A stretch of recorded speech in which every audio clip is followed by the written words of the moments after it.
All right, welcome in, everyone. Welcome in, mentees, to the NMG mentorship program. My name is Bidey. I originally from Scotland, but I now live in Canada. I've been speedrunning this game for quite a while now. On and off. I've taken a couple of very big breaks from the game, but I'm probably going to say I've been speedrunning this for about 5 years. Probably about 6 or 7 total, but I did take 2 almost 1 year breaks from the game to play other games. I do play a lot of other games. I don't like being stuck on one game for too long.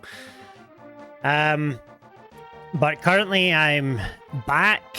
Speedrunning, have been speedrunning the game for quite a few months now, and got some PBs as of the last couple of weeks, so I'm definitely back to my top performance.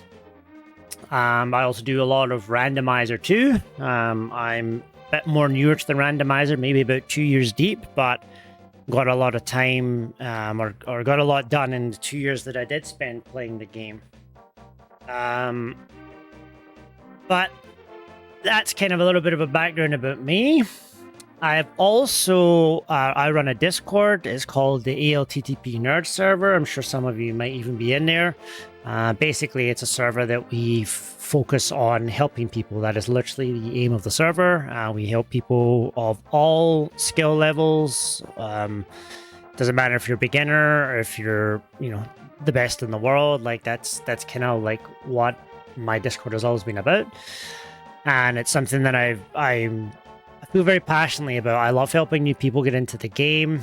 I love seeing people progress in the game. I get just as much enjoyment seeing new people get PBs, intermediates getting PBs, and top tier players getting PBs.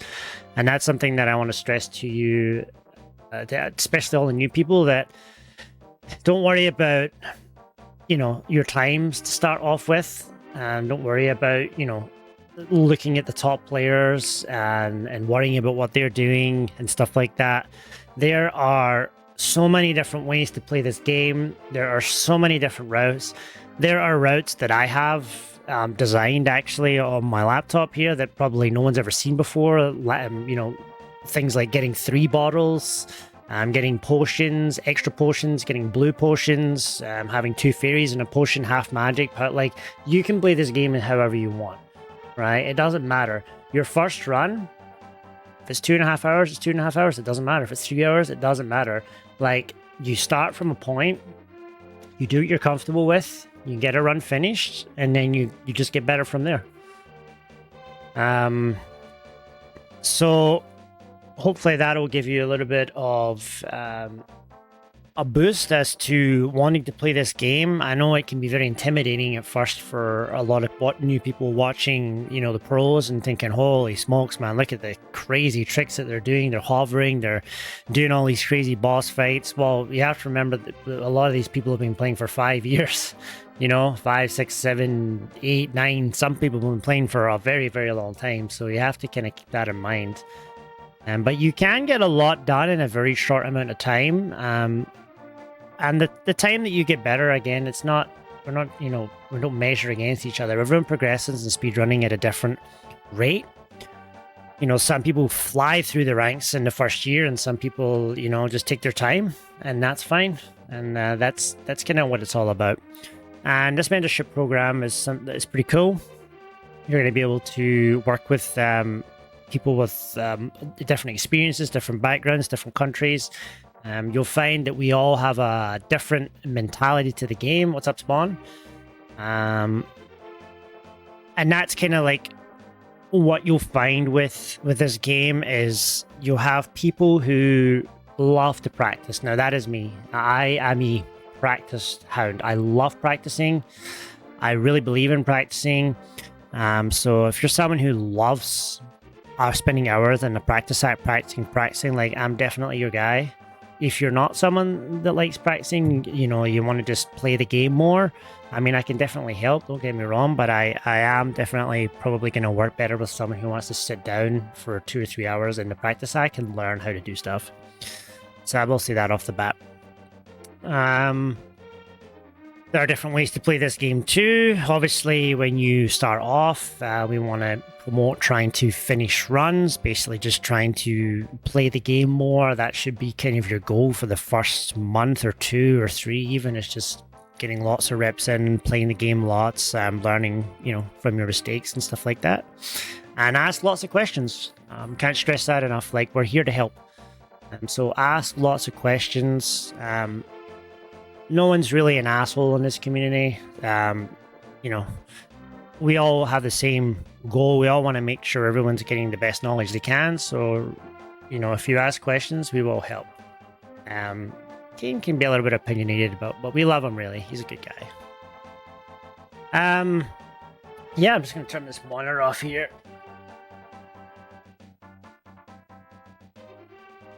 But I wanted to start off just by showing kind of a few differences between advanced strats and easy strats, just to show that there are lots of different ways to play this game. You don't have to be running around doing crazy escape times like me. I'm kind of what we call a sweaty tryhard.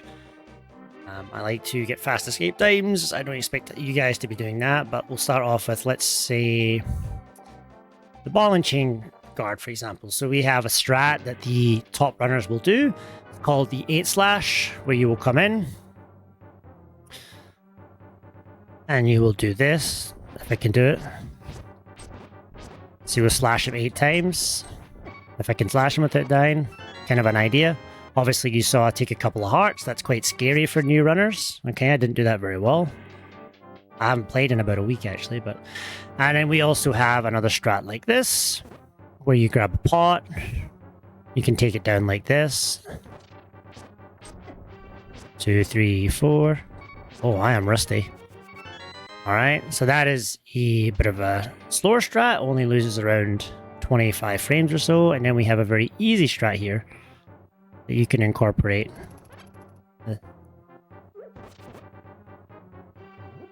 Where you just throw 2 pots like this. Now, how easy was that? Very, very easy strat. Okay? That just shows you one room, how we can have 3 different strats, and they will give you lots of different results. I am just going to switch over to my other practice hack version that I use. And then I'm going to go into the practice hack in a little bit more detail. I wasn't expecting to start off like this, but there it goes. We'll go into save states and all that sort of stuff as well.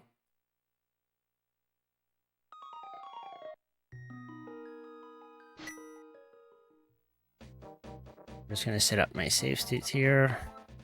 I can show you a little bit of boss fights too.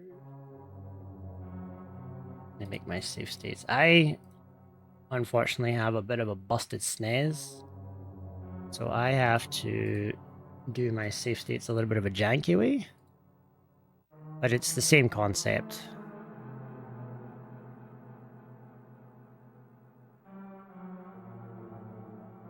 Gonna work this time. So yeah, I'm just gonna go through a few boss fights, and this is not for teaching, this is just to show you guys that there are lots of different ways to play this game and lots of different ways to fight bosses, and I'm gonna hopefully just show you some. This is how I would do it. This is what we'd call like a very advanced boss fight here.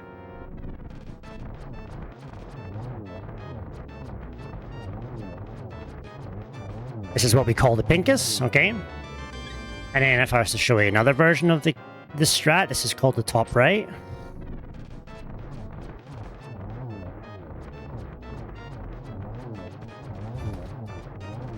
Okay, so those look quite hard, okay? You can simply come into this room and just do something like this.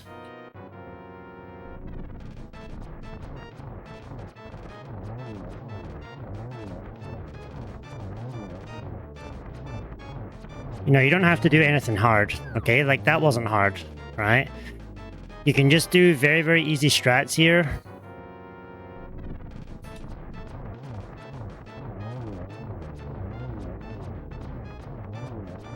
You don't have to do really hard strats here. That's all you need to do. It's simple. You don't have to do lots of fancy strats. If you want to learn, the hard strat there, you can. But you don't have to, right? It doesn't lose too much time. At the start, you know, we're not worrying about saving lots and lots of time. If you're a beginner, we just want you to get through the boss fight and not die. Right? So another example here, we can go through all the boss fights. I can show you.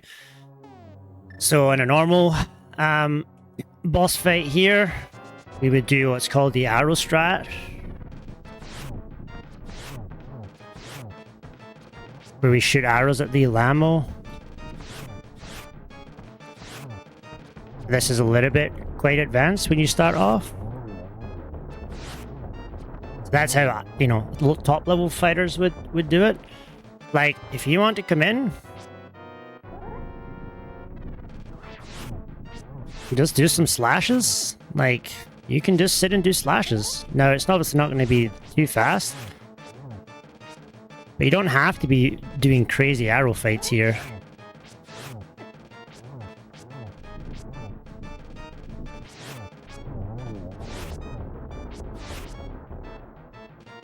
So we're only at 4 here. That's not too bad.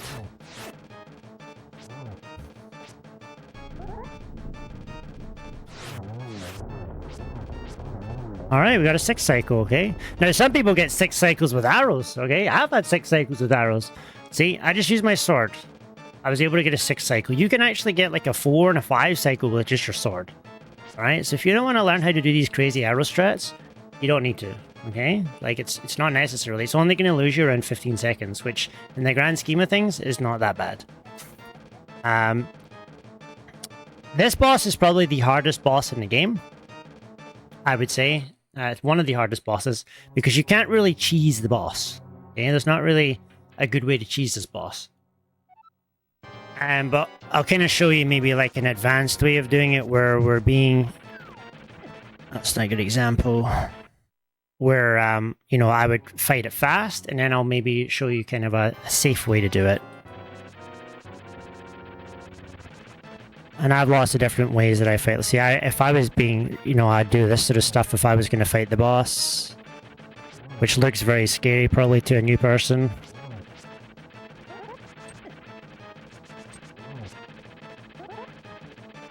Alright, so that's kind of how I would fight the boss if I was going to fight it. And then if I wanted to play it safely, I would stay in my safe area. So I have what I call a safe area that I like to teach people about. That I can just stand here all day long, okay? So I can just stand here and nothing much is going to happen to me, okay? Like, this is what I call the safe area. If he hits me, he's not going to kill me, right? So if I stand here, it's very hard for Modarm to, like, hit me if I'm just standing here, okay? Alright, so we can use that to our advantage, okay? So we can stand here and wait till he gives us a nice pattern. Okay, there's another hit there. We can sort of stand in the play area. Just be patient. Okay. Alright. Run away from him. And if you give him lots of time, he's not too bad to fight. Just be patient. Don't need to be crazy here. And kill him. Okay? So, again, it's not a fast fight. But it takes the scariness away from the fight. I've taught lots of people about this safe area here that I call the safe area. It's a little bit of a slower fight, but it takes the scariness away from this fight. And there's lots of little nuances to this fight that you'll learn when you start working with mentors. But that's an example of that one. Aghanim we're not going to talk about because Aghanim's just an asshole. And you'll learn that. If you want to know why he's an asshole, that's why he's an asshole.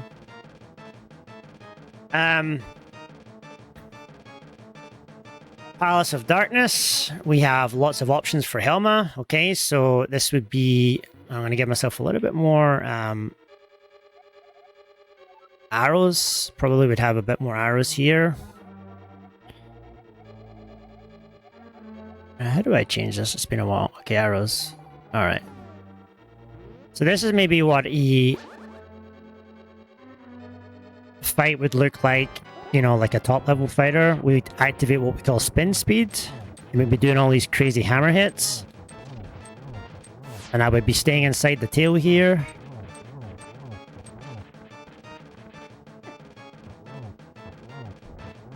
Okay, so that's what we would call a spin speed hammer fight.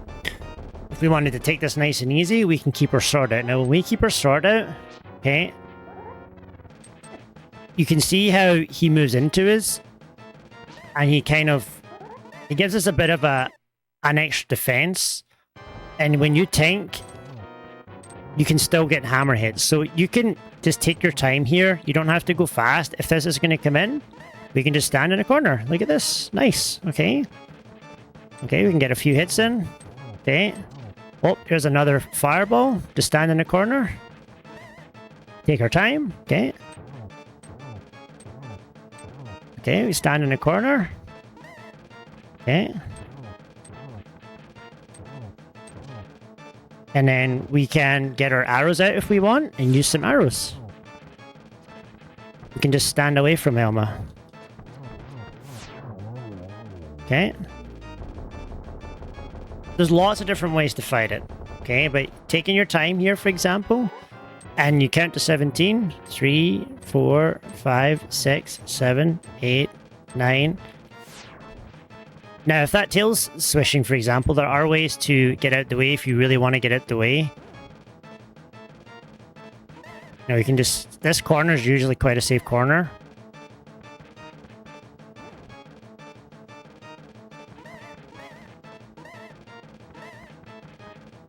So you can see I'm just walking around, even with my sword out. He's going to swish his tail. I can just stand in the corner here. Okay. Nice and safe. Just taking my time. And you're going to have protection here too. You're going to have a fairy. And then I'm going to get my arrows out. And I got a hit there.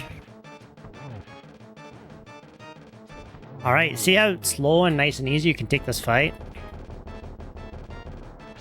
Alright, so that's an example of an advanced versus a beginner there. And I really want to emphasize this a lot because I think a lot of people watch the boss fights and they think this is the only way to fight a boss fight. This is the only way to do that room. This looks impossible and I'm never going to be able to do it. This is what I'm trying to show you here, is that there are lots of different ways to fight bosses. There's a hard way, there's an easy way. Okay, and it's the same with all the rooms. You don't have to do these fancy strats. Okay. All right. Next up is blind. Blind is a little bit tougher because there is a script that you want to learn. But if we have things like powder in our arsenal, which you'll talk about that later, then you can come into this fight with full health. Okay, and I'll show you the difference of what that will look like. Okay, and I've done both of these fights before like this. Okay, so this would be what we call the scripted fight. Okay, where this is the 100% consistent. Okay. And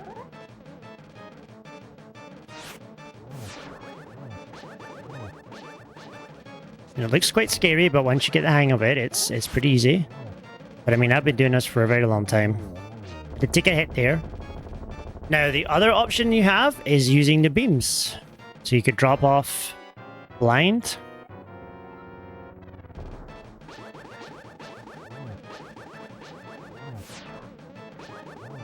And you can do this.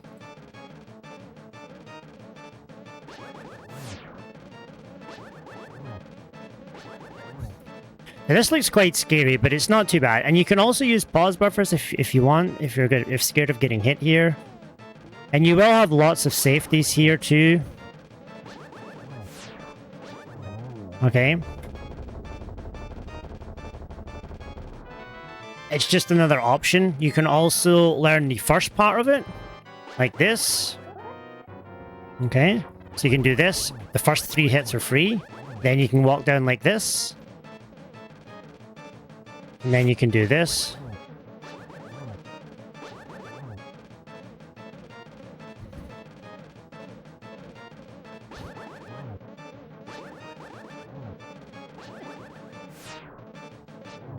Okay, there are lots of different ways to fight them, okay?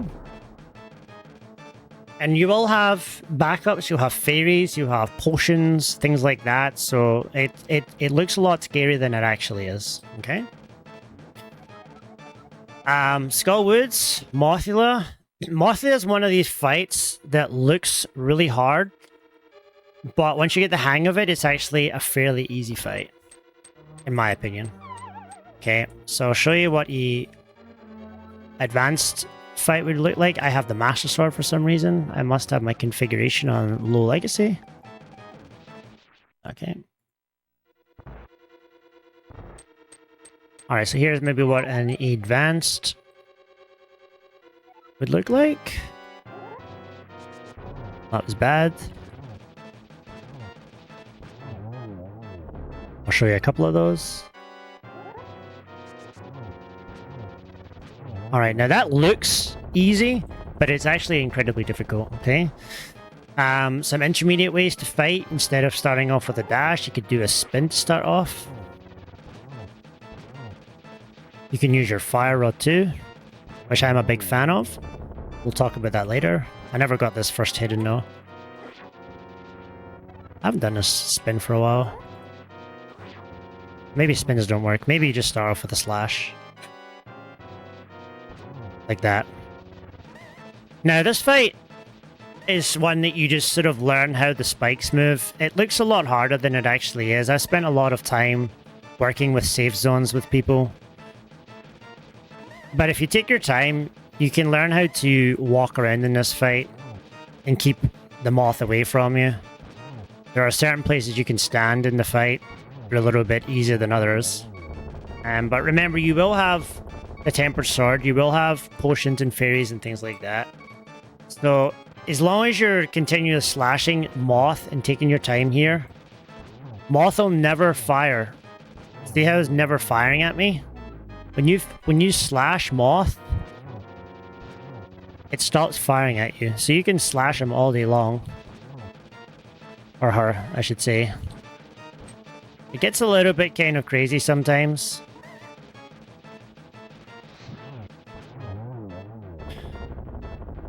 But patience is the biggest thing with this, is like not going too fast here.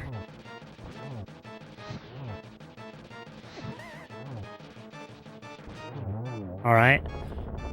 So, it is a bit of a harder fight. There's not much you can do to avoid this fight. You just have to learn a little bit of walking around. Some of you here have probably been in my sessions where I've made people walk around with a fighter sword and one heart.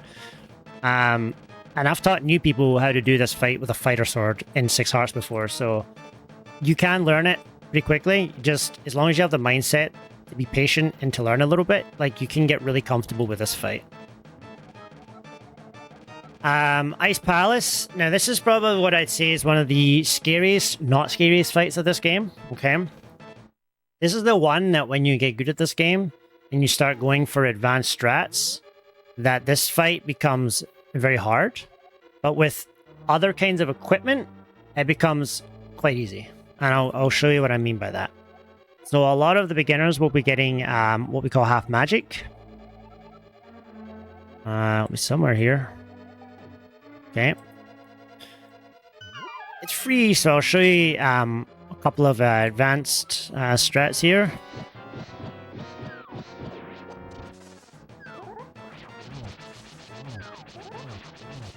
Okay, that would be how a top level player would do it. There's some other ways to do it. I have kind of my own way of doing it, which is this.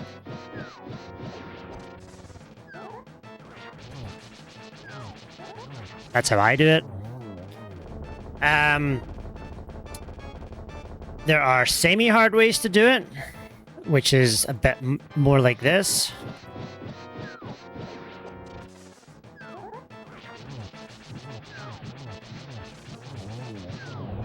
Like that. So you can see when we have more equipment, it can be quite easy. Learning to do this first part here is not too difficult. As I mess it up. Just learning to do this spin is kind of like the first part. Alright. So that hopefully that gives you an example of how easy that fight is when you've got more equipment. Just bam, bam, bam, bam, bam. You do kind of need to learn the first spin or it becomes a little bit harder. I think you could probably do it without it, but... I don't know what happens if you just stand here and spin. I mean, you could do that if you really wanted to, but the fight would get increasingly harder, and then you'd have to end up with the Cold Stair party. So I'd kind of recommend like learning just at least just the spin part, like this bit here, and after that you can just go ham. Like it really is not a hard fight once you just learn the opening part of it, and then just spamming the fire rod, you know? So that'd be an example of that. Vidi as another one that looks quite scary. You probably have more HP than this. Something like this. You probably come in like this. So here would be an advanced way of doing it.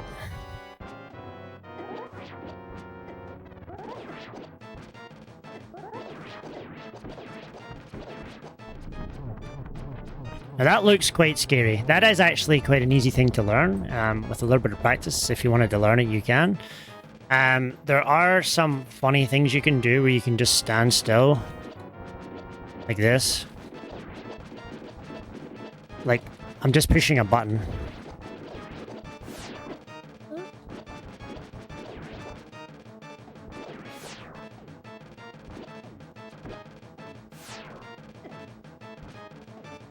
No, something like that. You could probably start off with a spin, maybe.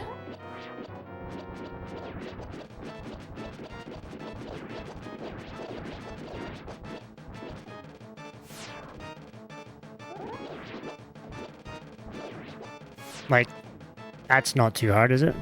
You could probably even stand in a corner if you really wanted to stay out of the way of the... This would probably dodge the eye as well. I don't still get hit.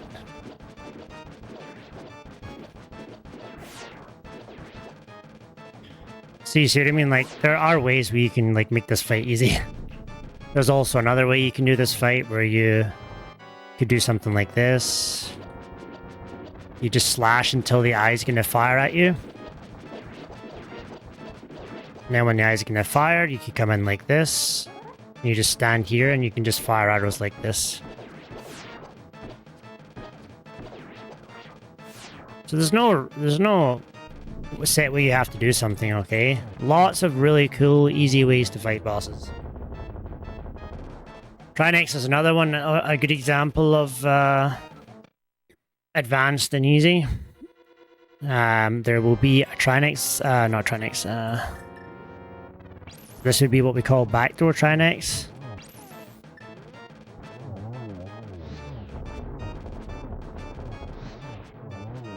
Looks scarier than it actually is.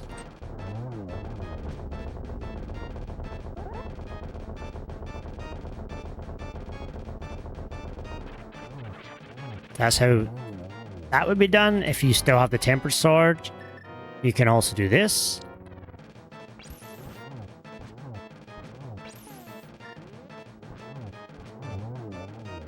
Doesn't have to be hard. Okay, now that didn't look too hard, did it?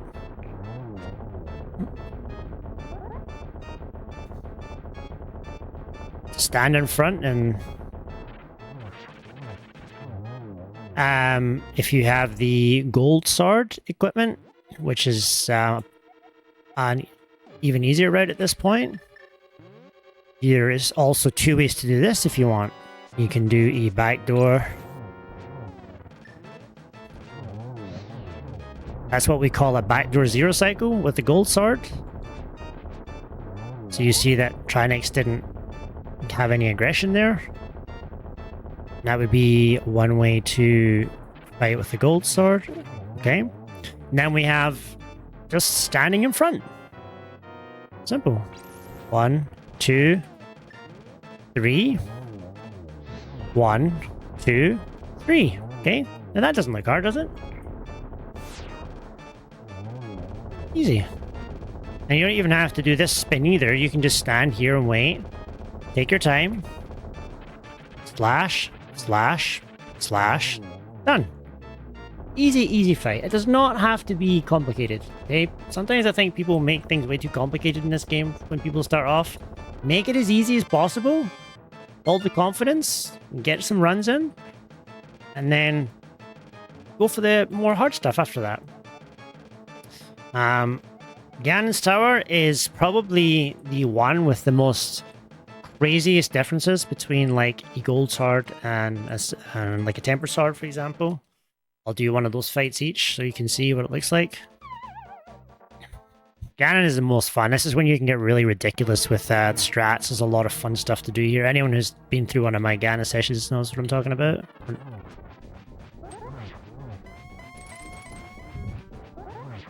Do something fun for you guys. You can do some like round around the roses, like this. Have some fun with Ganon. That's kind of what that fight would look like. And then we would do what we call a silverless Ganon fight, where we would light the torch, and we use a glitch called the torch glitch to keep the torch lit the entire time, using the lamp, and then we would do a bunch of spins to kill Ganon. And again, this is what the hard fight would look like. Don't expect anyone to ever be doing anything like this. This is just silly stuff for some show. Just stand here, and light this torch, and then we would start doing a bunch of spins. And this is what the advanced fight would look like. And then this is how we would kill Ganon with the tempered sword, if you're interested in learning how to do this.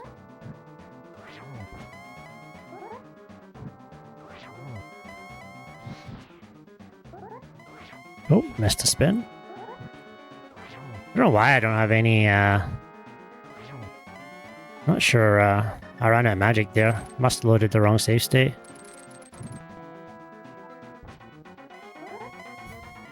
Hopefully I can kill him. Guess not. I ran out of magic. I loaded the wrong save state there, actually. What? A little bit of shenanigans for you. So we actually have two different ways that you fight Ganon. There's an even more advanced way to fight Ganon than this, where you would fight Ganon with half of the magic that you normally would. Alright, we made it. And then last but not least, we will look at the Ganon fight with full magic this time. And we'll give ourselves the gold sword.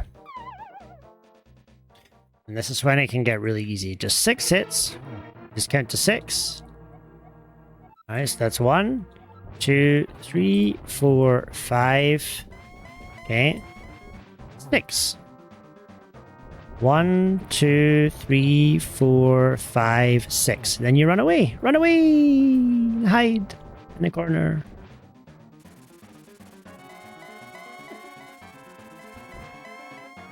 And that's it. Very easy. Now you can give ourselves silver arrows, which a lot of you will have. And all you gotta do is slash them once. So hopefully you can see the difference here between, you know, what a very fast, hard fight looks like, where you have to do a bunch of spins and dodge bats and RNGs, versus when you just give yourself a gold sword. And then when you give yourself silvers, this fight becomes very, very easy. I'll show you just a very easy version where we just light the torch first to be safe. Okay, we get our silver arrows out. We're going to slash him. Get him once.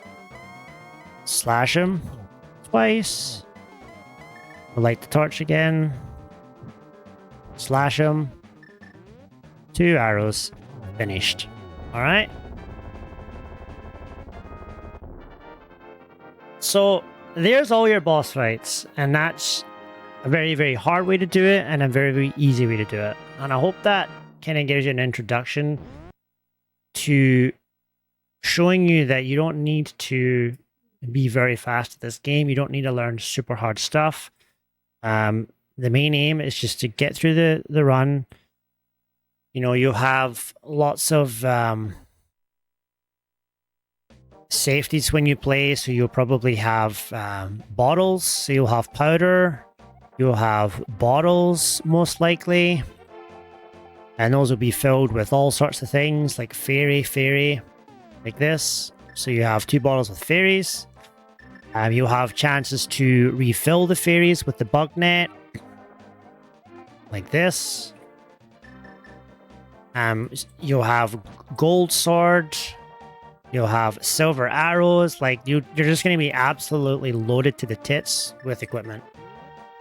You can even have red mail too. So, you know, if you want red mail, like we're absolutely stacked here. Okay, like this is what a full safety route would look like.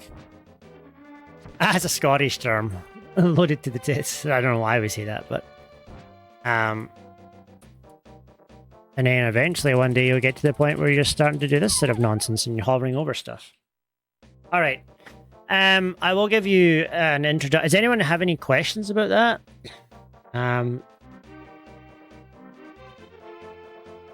I've watched a couple of parts of the other intro streams, and I wanted to make this quite a bit different for some of the new people. And I really wanted to show the newcomers some strats and just show them that it's not as hard as it looks. It really is. In terms, like, I've speedrun a lot of games. I know a lot about speedrunning communities. I watch a lot of runs. And believe me, this is a very easy run to get into. It really is.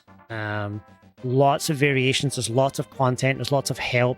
Lots of safeties. You'll have no problems finishing a few runs. And then as you get better, you know, you may make it a little bit harder. We go a little bit faster. And there are some videos out there of people getting sub 90s with all of the safeties in the game. So you don't even need to drop the safeties. I'm a big proponent of safeties. I think that dropping safeties is not necessary until you absolutely have to. You know, like I know people that are taking bottle to sub 90 right now because it just gives them more confidence. It gets them more finished runs, and they don't need to drop it, because really until you're at the point where you're not dying multiple runs in a row, like, you should be taking safeties, in my opinion. Unless you don't mind losing a shit ton of runs, which was kind of like how I was when I started.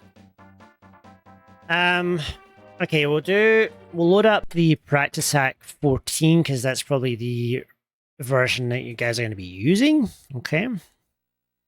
So this is Practice Hack 14.3.4. This is the latest version of the Practice Hack. And we'll go through a few things. Okay, we'll start with the... we'll load in. Okay. So the first thing that we're going to do is learn how to use the controls. So start and R.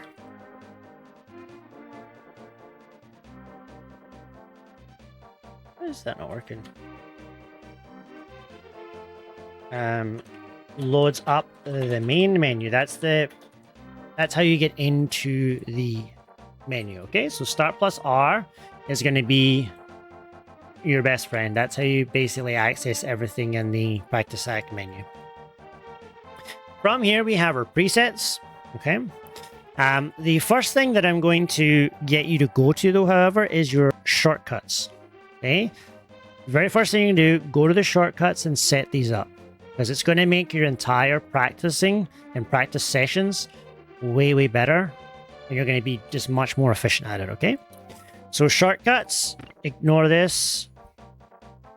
I'm going to recommend that you make your save state and your load state, that's the first two things you're going to set, make them 2-button combos. Okay. I would just suggest using what I use personally. I think it's a great combination. R plus Y. R doesn't do anything in the game.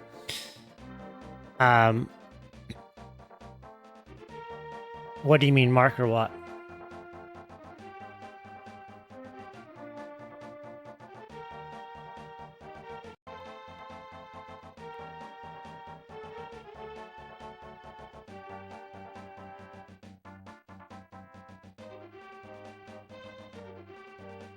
Okay, well, I put the marker in there for you. So I would recommend making your save state R plus Y. And I'm going to recommend you make your load state L plus Y. Now, if you have another... if you have another...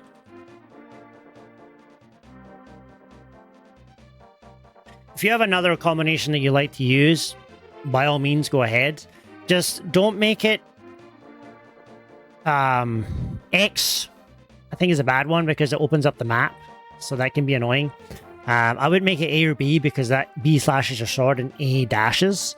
Y is pretty good because the only thing you'll use is something in your menu, and that's usually not a big concern. You might fire an arrow, you might fire a hook shot. These things aren't really disturbing and when you're making save states, and I'll show you how to make save states later. So I would recommend this loadout here.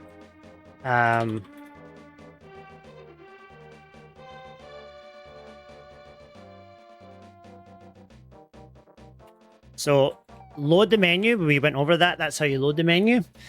Load last preset. Okay, so what this means is when you load a preset here, okay, so let's say I want to practice Armos, for example, okay?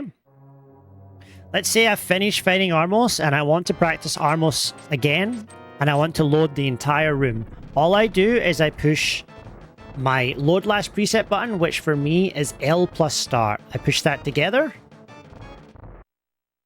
and it just loads that room. It will just continually load that over and over again. So L and start, okay? So you can see how that's handy. Too many times I watch people practice and they're sitting like this, going through the practice hack, loading the room. They do the boss fight. They're like going into Eastern Palace, they're going all the way down to Armos, and they're loading the room. Please do not do that, right? It's a waste of time. It actually just infuriates me, okay? We have shortcuts for a reason. When I go into people's streams and I see that, that's the first thing I do. You got to stop what you're doing right now, and you got to set up those shortcuts, because you are going to waste hours of your life doing that, okay? And it's not necessary. You just push a button and it loads, okay? Can't stress that enough, okay? You're going to get to see something funny here. So, in the shortcuts here, save state, okay? So now this save state button is very important. It's going to allow you to make save states in a room, okay? And the reason that's important is because you don't want to, again, waste even more time setting up an easy part of the fight. So I'll give you an example. Now you're going to, my save states don't work, so you're going to see some funky stuff here. But it will work for you. So like right here, I can make a save state, okay? I can do my boss fight, and then I can just load the save state again, okay? Now this won't look like this for you. I thought I'd just show you this because it's kind of funny. But you can see how I can just continually load this fight over and over and again. And all I'm doing for that is I'm using R and Y. Okay, so every time I push R and Y, it's going to flash and you're going to make a save state. And anytime I push L and Y, it's going to load the preset. Okay, now again, I have a busted SNES and I have to make save states a different way. We're not going to talk about that. But for everyone in here, this will work fine for you, right? I promise you. You will not get any of this janky nonsense, okay? But the idea here is I just wanted to show you how to make the save states. Now, the way to make save states here, okay? What you want to do, okay, is you want to pause, okay? And then you want to unpause and make the save state. Now, this is tricky to get used to at first, but it's very, very important. The reason that we do this, okay, is so that when we push the save state buttons, we don't accidentally fire an arrow or move. And it also gives us some time in between pushing the save state button to get ready for the next practice, okay? So how that works is we're going to unpause and immediately press start and Y, okay? So unpause, start Y, okay? Just like that. Now that might take you a few tries to get used to, but believe me, it'll become second nature. So now every time that I push the LY button to load, you see how my menu is disappearing? So you're seeing this animation every time I load, okay? And then I can just work away at this. Okay, and I can just... Now what this allows us to do is split up practicing, okay? And we'll go into this in a little bit more detail, okay? So let's say I want to do this fight. 1, 2, 3, 4, 5, reload. 1, 2, 3, 4, 5, reload. 1, 2, 3, 4, 5, reload. Okay, now we're practicing the timing of these arrows. And I can sit and practice this all day long if I want. I just get to practice this. Now I might practice this bit here. And I'll stop. 1, 2, 3, 4, 5, up here, and I'm doing this, stop. Okay, so you can see how useful that these save states can be. It helps you to break up fights, especially fights where there are phases to the fight. For instance, let's say Viri, where you have phase 1, phase 2, phase 3 in terms of what we want to do with our strats. Cold Stare has about 3 different phases to it. Ganon has about 50,000 phases to it. And so using these save states is pretty good. Now I'll have to reset here to get my SNES back to normal. Okay, so that is the first thing you're going to do. You're going to set up those shortcuts.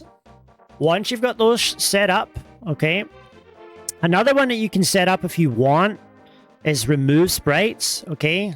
I usually have this set on RX.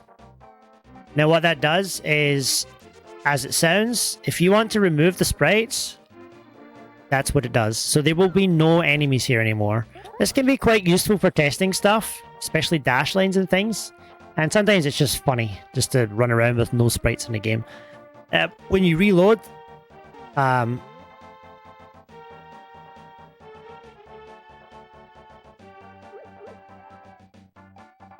like when you reload anything else, like let's say we reload, I don't know, this room here, the guards will be back, okay? So you have to continually press it till you get rid of them. And then when you reload, it goes back to normal. So don't worry, you're not going to break the game or anything by using this. So that's kind of one of the only other ones that I like to use in the shortcuts. There are some other ones I do use, but I'm not going to talk about it here. I guess fill everything is something you can use in here if you want.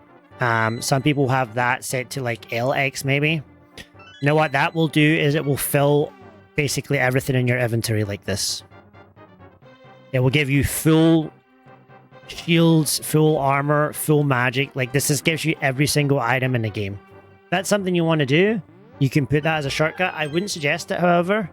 Not something I would definitely suggest. When you reload, it will put you back to normal. This will give you fill everything. So that's kind of another shortcut that you might want to use. The timer stuff, all of that stuff is not stuff that I want really new people using, okay? Alright, so the presets are kind of straightforward. If you want to go practice ball and chain, you practice ball and chain. A goes forward, by the way, so A, forward in the preset menu, and B goes backwards. Okay, so B goes back the way and A goes forward. See that?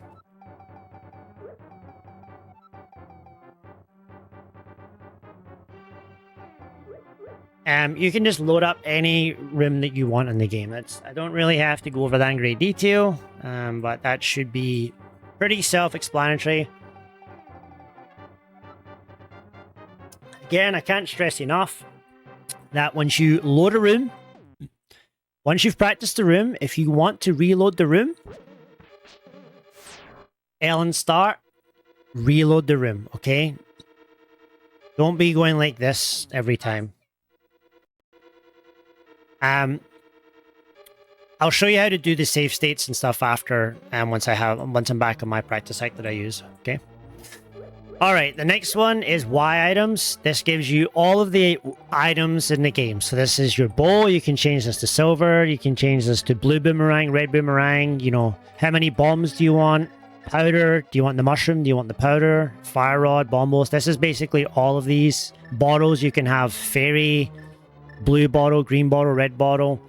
You know, that's all of the items. Pretty self-explanatory. Shouldn't have to go into that in too much detail. The equipment, again, this is more like your armor, how many arrows you have, how many heart pieces you have, things like the moon power, the flippers, the boots. You can customize all of this stuff. And the reason that you want to be able to customize this stuff is your loadout is going to be different depending on what route that you do. Okay, so you might be someone that gets gold and silvers. Now, I'm not sure if they put that into the configuration or not. That would be a cool thing. I wonder if we could maybe talk to Can about putting that in there, maybe like a gold and silvers route loadout. Under safeties, configuration, where's safeties?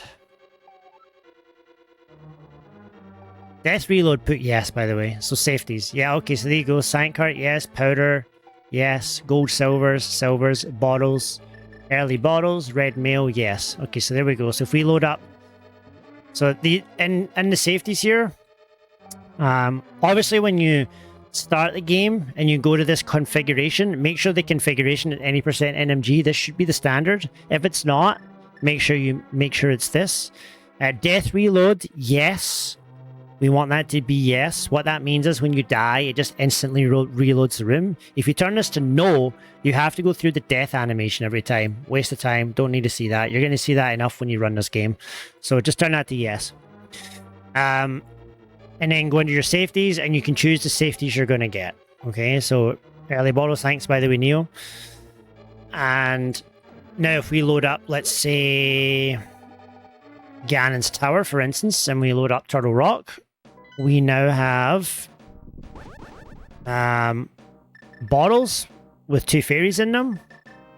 We're going to have silver arrows, okay? And we have powder, and we have basically all of the items and the safeties in the game. Okay, so that's kind of a very useful place to know about. Okay, so we did presets, items, equipment, game state. Okay, so game state is something that I don't think you'll use very much, to be honest. It's kind of a more advanced thing for setting specifics in the game. So I really wouldn't worry about this too much. We already talked about removing sprites if you want to do that. Yeah, I just would not worry about this, so just ignore game state. Link state, I'm going to say there's not going to be much in here for beginners either. If you're going to activate Water Walk, I'd rather you go practice activating it, not just activate it in here. Go practice it. You need the practice, so go load up a Water Walk state and go practice it if you want to arm it, is my opinion. So yeah, I wouldn't worry too much about game state, link state. One thing that you might want to do in here is fast walls. Gameplay, so fast walls, so I'll show you what that is. There's 2 sections of the game, maybe there's some more. Mire torches, for example. So the torches room in Mire, it takes, I don't know, it's something like 15 or 17 seconds. Someone can come up, I think 17 sounds about right. That's how long it takes for this room to go. You know, I'll make a save state here. Or actually, never mind. Okay, this is slow walls, okay? You're gonna sit and have loads of these if you speedrun this game, right? We don't need to sit here in the practice hack and have this nonsense going on, right? So what we would turn on is in the game state here. We'll turn on, not game state, sorry, links, gameplay, fast walls, okay? And what fast walls will do is make this very, very fast.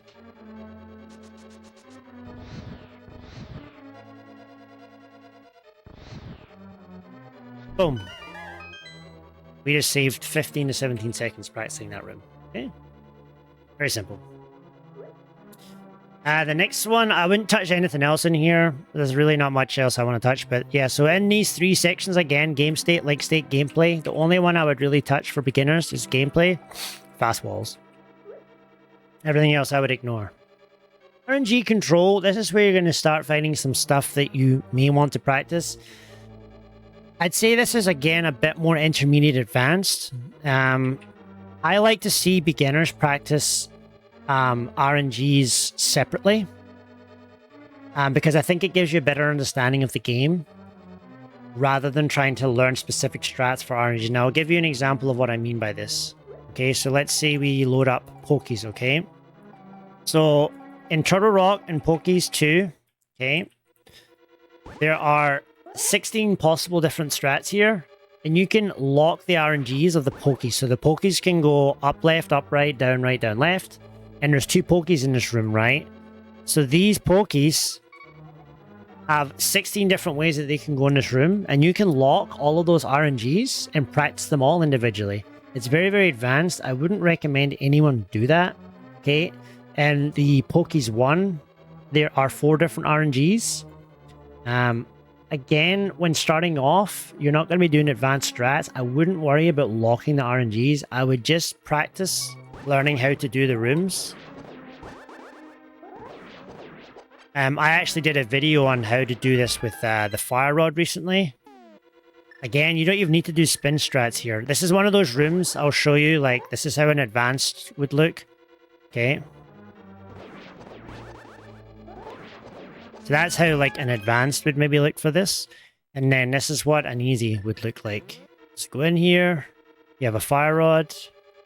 Take your time. Take your time. Alright, see how easy that is with a fire rod? Okay, you don't have to be a hero. You don't have to do these crazy spin strats. There are even hybrid strats you can do here, where you come in with a charged sword and you can do like stuff like this. Well, that's what we call God Pokies, and I just messed it up. But yeah, there are strats where you can do like a hybrid version of this, like this. Something like that. So lots of different ways to do rooms, but the main wanted to show you is like what locking these RNGs is. Again, for beginners, I don't expect you to be locking any of these RNGs. The only ones that you might practice with your mentors is the Ganon warps. So this is the only time I'd say it's useful. But again, if you're beginners, you're going to have the gold sword, you're going to have the silvers. You shouldn't really be practicing RNGs. You should just be practicing how to fight Ganon, how to get 6 hits in. It's not hard to get 6 hits in. You're going to have lots of safeties. I don't really see you guys using this too much until you start learning like the tempered fight. Then once you start learning the tempered fight, then this is going to become useful to you. You guys make that choices with your mentors. You know, but this is what this does. HUD extras, there are quite a few things that you may want to add here, okay? It depends what you want to do. So I guess I should explain what each of these things are, okay? So the very top right number, okay, that is the room time. That's kind of the most important thing. It's really the only thing you kind of need when you're starting off, beginning. Basically, anytime I spend a room, I spent 11 seconds in that last room. That's going to change to 5. I spent 5 seconds and a half seconds in the last. I spent 3.5 seconds. Sorry, 138. I spent 4 seconds. Okay, so really, when you're beginners starting off, that's kind of the only sort of information you might need.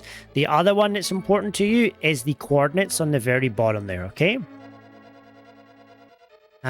This will help you learn tricks like Ice Palace Bomb Jump, Hammer Jump, things like that. These are pixels. Again, if you're starting off, you might not even be doing Hammer Jump. You might not be doing Ice Palace Bomb Jump. They're not necessary to learn. People might tell you that it is. It isn't. You can just do a slower Ice Palace. Costs about a minute. But you don't need to do Ice Palace Bomb Jump. You don't need to do Hammer Jump, okay? These are optional tricks that make the game faster. Do not need to learn them if you're not comfortable with them, okay? So starting off, that's really the only two I'm going to explain. The other two I'm not going to go into in detail because it's more advanced timing, but just the top one there. And again, you can customize this how you want. So let's say you just wanted off and then this off as well. If you wanted to clean it up like this. All right, and just have something like this. This would be, if I was teaching as a beginner, this would be all I have in a practice hack for a beginner. I don't need to see menu lag. I don't need to see any of that stuff. If you guys want to see or know what that is, come and talk to me away from this. This is kind of more beginner focused. Just, you know, the people who are already intermediates know all this shit. You know, this is more for the people who are beginning. They just want to know the basics. You just need a room timer and you just need coordinates. Okay, that's the only things that are valuable right now.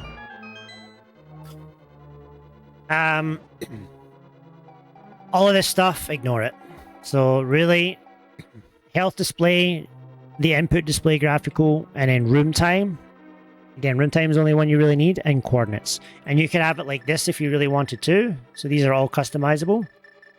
So if you wanted it to even look maybe a little bit cleaner even, you could have it like this, for example. And then you just have it on the top right. You have your room time and your coordinates. I like a little space between mine personally. I just think it makes it easier to see for beginners, so I'd probably have it something like this. That's how I'd probably have it set up. Something like that, where there's a little space in between to make it easier for people. These things make a big difference for beginners. Having like big spaces in between numbers, because when you're not used to looking at this stuff, when you start off looking at it, it can be quite intimidating. So making it easy for people to see and understand, I think is super important. It can make a big difference. At least that's been my experience from teaching people, especially new people.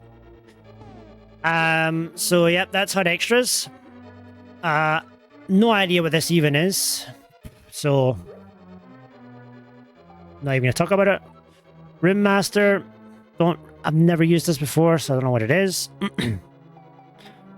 And that's pretty much, I think, about it. We went over shortcuts, reset configuration, we went over, and configuration. Yeah. So that is the practice hack in a nutshell. I'm going to load up the practice hack that I use, which is an older version. The only reason I'm using this version is because I have a goofed up SNES that I've tried to replace and can't find a replacement, so I'm still stuck on this until I find a new one.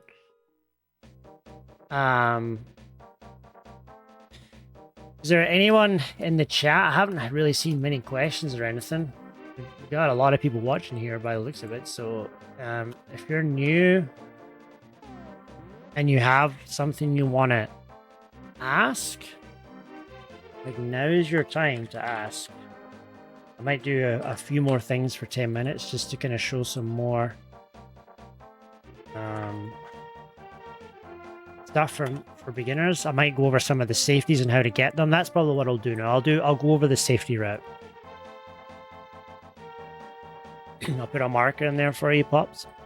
All right, so the first safety that you're going to get is desert. Okay. Now, I'm going to go over a little bit of theory here, okay? So, when I joined the community, there was a big, in my opinion, I guess, there was kind of a hierarchy of safeties in the order to drop them. Now that I've been in this community for a long time, I've worked with a lot of people of all skill levels, my view on this has actually changed. So the way I would say was recommended for most people was to pick up all of the safeties, then you would drop half magic, then you would drop a bottle, or you drop probably half magic, you'd maybe drop a bottle, and then you'd maybe drop something like gold and silvers, or you'd maybe drop half magic, you drop gold and silvers, keep the bottles and the powder, and then you would drop a bottle, then you drop 2 bottles, and you'd run with powder. And you'd run with powder to like sub 90, and then you drop powder and just have mushroom. I actually don't suggest that anymore. If you work with me, and anyone who has worked with me, I think the bottle is a much better safety to have than powder. As you get better at the game, my hierarchy of dropping stuff is actually this.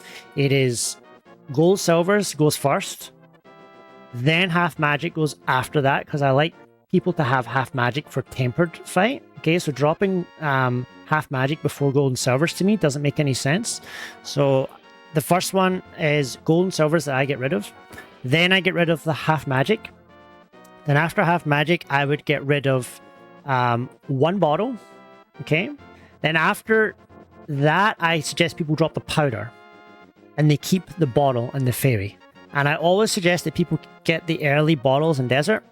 And I suggest that people get early bottle and fairy and take it as low as you need. If you need to go to like 129, 128 with that safety, believe me, having a bottle and not having the powder, in my opinion, makes you better at NMG because it helps you to play the game under stressful situations where you have low hearts, you have, you know, you don't have a backup, you can't go powder everything, okay? And that's kind of what NMG is all about. Really, when you want to get down to the fast times and you lose your safeties, you need to learn to play in these situations. And powder is what I call stabilizers, okay? Powder just, you can just powder your way through, and you never learn to fight bosses in tough situations. You never learn to do rooms in tough situations. With the bottle, it forces you to play in those tough situations, but if you do get hit, then you have a backup, okay? And the run doesn't die, you get to continue, you play on for a little bit, you get another fairy, and you keep going. So I have recommended this this idea to a lot of people in my Discord, and they're doing really well with it. It's really made people get very good very quickly, and I've had people that have even dropped it, and I've even told them to pick it back up again, and they've PB'd. Like there's one person in my Discord was dropped it and had a good run, got a good PB, and then tried to play without it, and it was awful. They were hating it. I made them pick it back up again. They picked it up again, and they got 3 PBs in like a month. And now they're way better with the bottle than they were without it. So they're continuing to just grab the bottle. It really is a great safety. It doesn't cost too much time. I think it's around 45 seconds to get it, to get the fairy and all that stuff. Can't stress enough. And that's my opinion. It is an opinion. It's not a right or wrong, but that is my opinion. But it is based on teaching people in this community for years and years and years. And I've seen the results that it has versus the other way, which is the way that I did it when I came onto the community. If I could go back and do it all again, I would take bottle probably to 128, 127 even. I'd rather, like, there's just, the sky's the limit with it. But I'd always keep mushroom to the very end. The mushroom is the last safety you will drop. I should mention that. So bottle fairy, then the last one would be mushroom, and then you drop them. I know people that took mushroom to 125, for example. It's a great safety. So with all that in mind, let's go through how you'll get all these safeties, okay? So I guess the first thing we'd have to do is, if you're going to get the bottle route, the very first thing in Eastern Palace that you do is you go into the entrance. And you'll pick up what we call the 100 chest. Just check that I have safe states on here. Okay, we do have safe states on here. Okay, perfect. So obviously the normal way would be come in here, go up the stairs, but we're going to take a little detour here. And we're going to grab money! That's what we're going to go over right now. I'm going over the entire route, all the fairies, etc, etc. I'm going to show you how to get them all. Okay. So that is the 100 coins. This is what we need in order to get the extra bottle, okay? So that's the 100s. If you want, you can jump back down here and try and avoid this. Again, there's no need to. You can just walk over here, be safe, right? You don't need to go up the middle there. Yes, it's faster if you want to go faster, but again, it's not necessary, okay? So there's always an option, okay? Once you've got the 100, the next time that you're going to deviate from the route will be in Desert and Unholy Spin Speed. You will not be doing the Unholy Spin Speed if you're beginning. So you're going to dash up here. That's not actually how you do that, but it doesn't really matter. You're going to grab the book, okay? You're going to know this.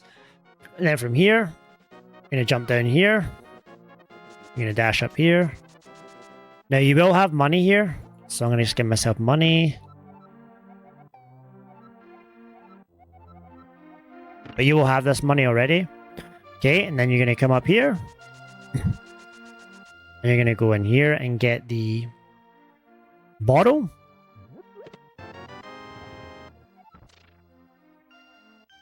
And you're going to go in here.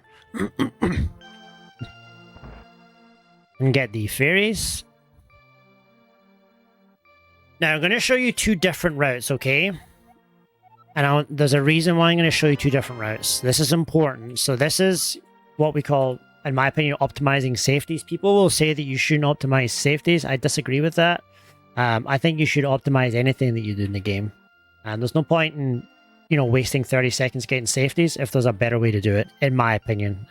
Take that with a grain of salt. So if you're... After that, you'll come up here to this guy here. He will give you another bottle. Okay.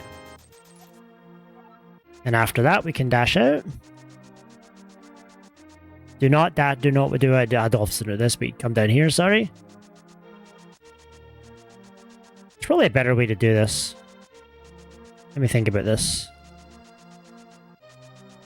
Yeah, so from here, we'd probably dash down. I'd say we go down like this. Yeah, this is probably better. Alright, there you go.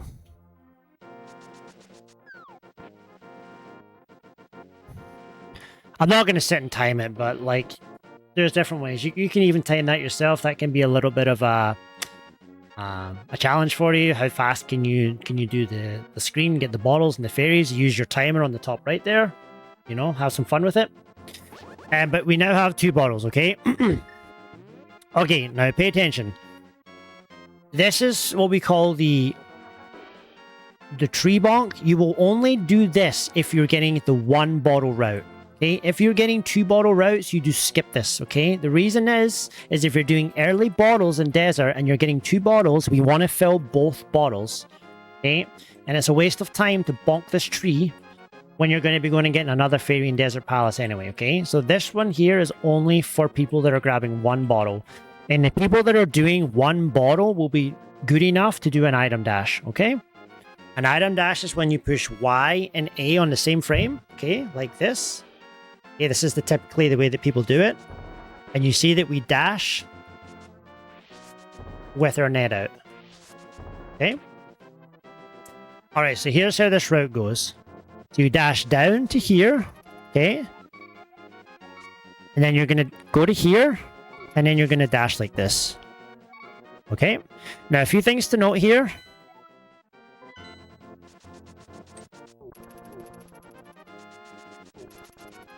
You have to come down low enough. So what I mean by that is if you come to here and you dash, okay, you won't catch the bug net. This happens if you're too high. You have to be low, and you can come right down. Like, it's not... The pixel window is huge. You just can't be too high, okay? So you come down like this, turn around. Oh. And if you make a mistake like I just did, you're not going to be able to make it, okay? If you've got 1 bottle and you're scared of these guards, just kill them. Just get them out of the way. Okay?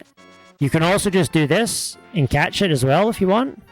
Like, you don't have to do this item dash if you don't want. Like, you can just dash along here like this.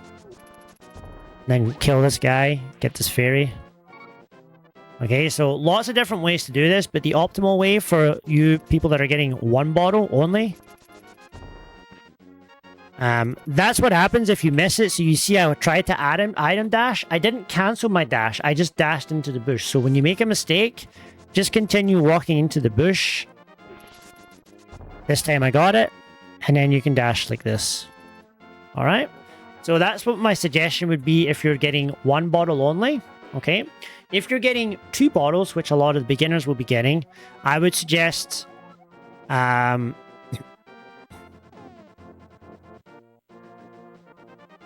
dash cancelling with a diagonal.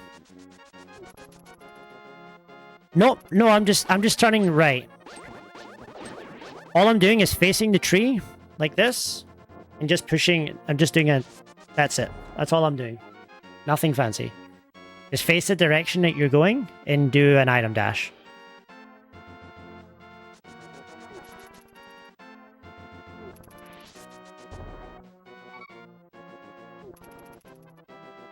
Okay.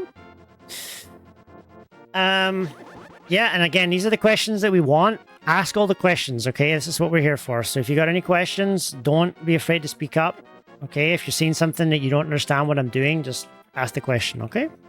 If you're going to get 2 bottles, which a lot of the beginners will, I would suggest, where are we here? This is where I would suggest that you grab them, okay? Because this is the only spot that you're going to get. And I need to give myself 2 bottles. I need to give myself the bug net. It's not about being faster than the powder, okay? It's more about what it allows you to do. It's got nothing to do with how long it takes you to get it. They're about the same time in terms of the safety and in terms of how long it takes to get there. The powder's probably maybe a little bit faster overall. But it's more about what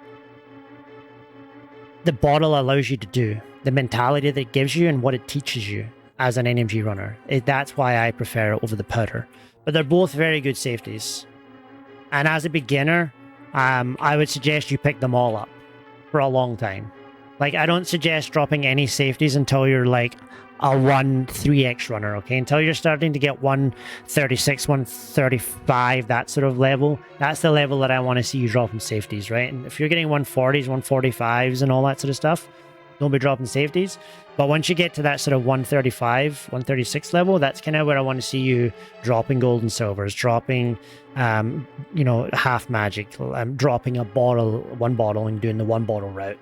Then eventually dropping, you know, then I like to see people take bottle and powder to like 133, 132.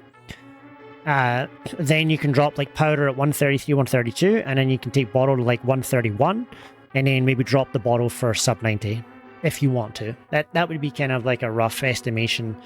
And that depends on the person on the skill level. So again, the bottle that I showed you there is what I would suggest if you're doing the 1 bottle strat. If you're going to do the 2 bottle strat, you just come in here. Now, the thing to note about this is these fairies cannot come out the water, okay? So I suggest just standing here, okay, when you come in, and swiping them from outside the water. Now, you can go in, but sometimes what happens is that happens, okay? So just come in. I would sort of stay out the water. I went too close there, obviously. Your net is pretty big.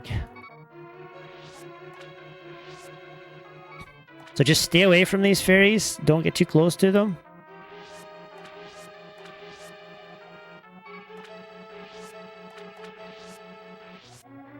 And just take your time with them and grab them. They're a little bit tricky sometimes. This one you can actually grab right off the bat. So you can come to here, this spot here, and get this one almost every time. Like that. If you're quick enough.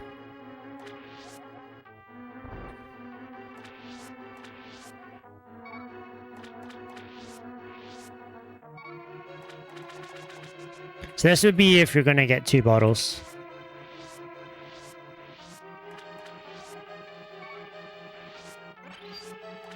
As I missed it, but yeah.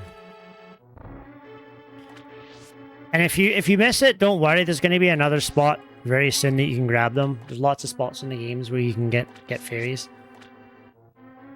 Okay, so then after that, I would say the next place to potentially get a fairy. And I'm going to make sure that I give myself the...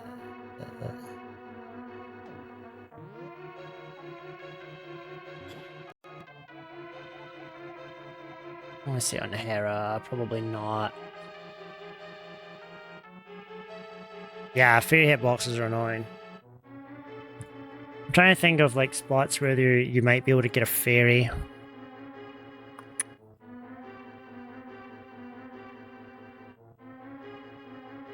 Hera, there's not much. So Hera's kind of like you don't have much chance. Aghanim's Tower. You might get a fairy spawn depending on the strats that you're doing, but there's not really a good place for that. Palace of Darkness, you do have a spot here. If you have the powder. Because a lot of you will be doing this basement right here.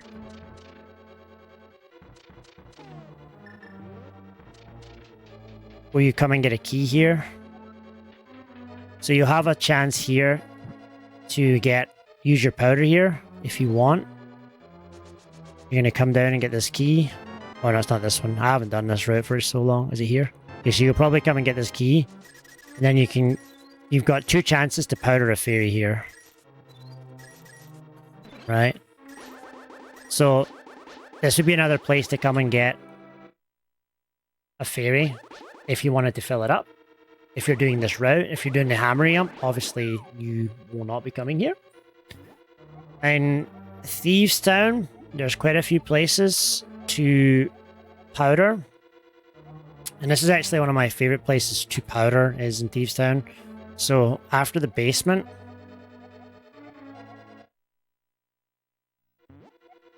no, it's not here. It's the entrance after Big Key. Backtracking, this is it.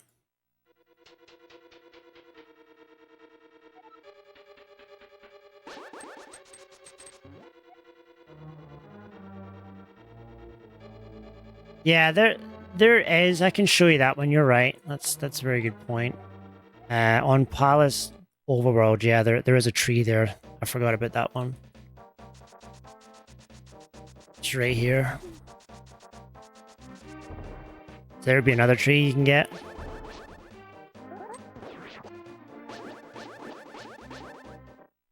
Try that one more time.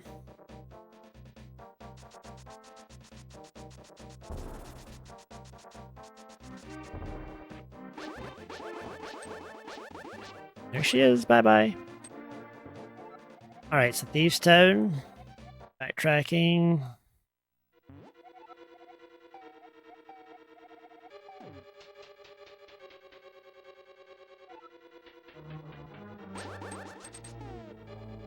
So this is actually a guaranteed fairy right here. Actually did that too late. It's been a while since I've done this.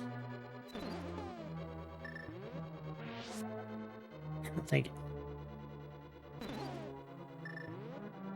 Yeah, so you just want to stand just below the doorway here. And you're going to powder.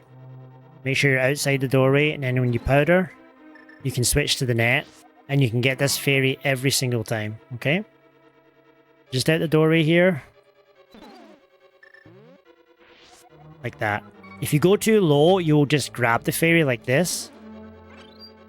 Depending on the RNG that you get, but if you go quite low here, like this, you're just going to instantly grab the fairy. But if you stay high in the doorway here,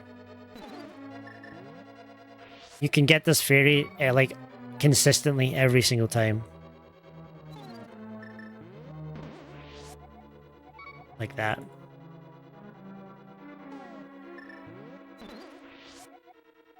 This is a really good fairy to get. And Thieves Town again, if we continue on some more.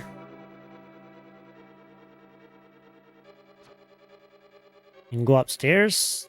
There are going to be 2 more spots to get powder up here. Or 1 more spot.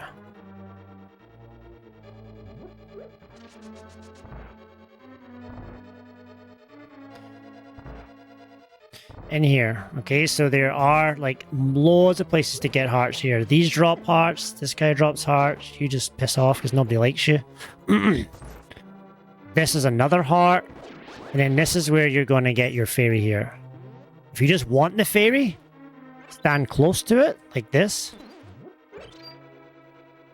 And if you want to catch it, stand far away, like this. Okay? If you stand far away, this is 100% guaranteed. There's no way that this can screw you up. If you stand here, I'm not sure if you can. I think this might be consistent here. I'm not sure. Yeah, no. See how I couldn't get my net off in time? So stand back. Like, the hitbox is huge. Look how far away I can, like, do it from. You don't need to be close to the spot. Now, if you go too far away, that can happen. So I kind of stand, you know, fairly close, but not touching the pot. Oh, well, I just got fucked there myself. Okay. But this will give you the best chance to get the fairy without it being... And if you do it, like, really fast, like I'm doing here, You should be able to catch this most times, okay? Without her being a bitch. She can be a bit of a bitch sometimes.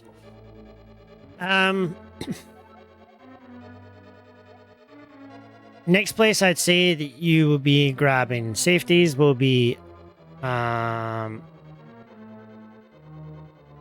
so I guess I never did talk about before Thieves Town. So when we activate the flute, we're going a little bit back in time here, okay? So once we doodly-dee, okay, this is where you're gonna grab all of your stuff. Now I'm gonna give myself some of the equipment here that I need. I need the mushroom. I'm gonna need a couple of bombs, I guess. I'm gonna need what else do I need? That should be all I need. Okay, so this is what we call early shopping route. Okay, so this is when you're on the way to Thieves Town. Okay, you're gonna get the flute and you're gonna go shopping. Okay, you're gonna get your handbags out. You're gonna get your shopping bags. And we're gonna go shopping. We're gonna get stacked to the gills. We're gonna get some powder. We're gonna get some half magic. We're gonna get bottles, like you name it, whatever you want. We're gonna go get it. All right. The first thing I would suggest when you're doing this route is you're going to go get the Ether on the mountain. And the reason that we go get our shopping now is that when you're a beginner, doing these screens is hard. Even advanced, doing these screens is hard, okay? So it doesn't matter if you get hit here or this happens to you, you know, or you see you get hit by cabbages. If you're not doing the route where you do the spin speed, this does not matter because we're going to refill our health before we go back to Thieves Town, okay? This is why this is such a great idea. You go up, you get the medallion, then you're going to flute away once you get the medallion. You're going to go to Ice Rod Cave. You're going to go get the Ice Rod, okay? Again, doesn't matter if you take hits here. It's very rare that you're going to lose like 7 hearts on these 2 screens, okay? Get your Ice Rod, blah, blah, blah. Then once you've done your Ice Rod, you're going to go and the Witch's Hut. You're going to give her the mushroom. Okay. Just going to say, we'll come back later. There is now an option to get a fairy in here. Okay. So this is another place to get a fairy. Okay. So if you have the bottle here and the net, right here, you can net dash this, okay? Let's kill this guy so he's not my way. Then I'll make a save state to show you. You can literally net dash this. Maybe not. Maybe from this side it works. I can't remember. So you can do that if you want. If you want to guarantee the fairy. If you just want to get it, you can try doing this. Sometimes this happens though, like that's terrible. So if you want to be really safe, you can just come around here, net dash, instantly get the fairy and disappear. If you want to just grab it here, I would suggest though coming in, I would just maybe kill this guard with a spin. Then I'd net dash. Then I'd go back like this. Then you're going to go and get your item, which is going to be the powder. Okay.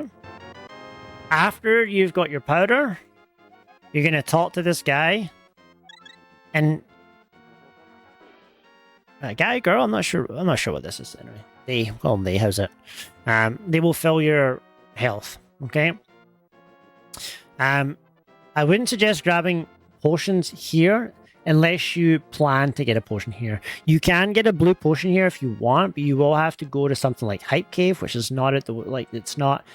If you want to go to Hype Cave, get 300 and get a blue potion here, that is also an option as well. Okay, so after Palace of Darkness, when you're going to Thieves Town, you could head down south, jump into Hype Cave, grab 300, and then you could grab a potion here as well. Absolutely nothing wrong with that. Okay? So if you want to run with a fairy and a blue potion, so be it. Do it. Okay? These are all options that you have. I'm actually have people doing routes right now that have a bottle and a green potion. And that's a route that I've devised for people that are learning to drop silvers and gold sword and are scared of some of the fights like Trinex. or scared of Ganon, scared of running out of magic. So I actually have some people that I'm coaching right now who are grabbing one bottle with a fairy in it and grabbing one green potion, and they're getting it on the way to Flippers, and it gives them a backup in case they fail Cold Stare, in case they fail Trinex, in case they fail anything in GT, in case they fail Ganon. They have a potion to back themselves up. So lots of different ways and routes to play this game. Okay, after you come out of here, you're gonna go and get half magic. So we've got the Ether on the mountain medallion. We've got the ice rod. We've now got powder. Okay, we're gonna go back. I can't remember when did we get half magic? Probably grab. I actually can't remember when did we get half magic. Somebody remind me. No, we get half magic when we turn the dwarf in. Yeah, with tempered. Yeah, I haven't got half magic for so long, but yeah, we get that. Okay, so that would be your shopping route, and then we'll get the half magic later. Okay, so medallion on the mountain, the ice rod, go turn your powder in. Now we have powder. We have bottles, we're stacked. We should be pretty good at this point. And then we did the fairies in Thieves Town. The next place that you would potentially get fairies would be Skull Woods. We will show the getting tempered because we're going to show you how to do the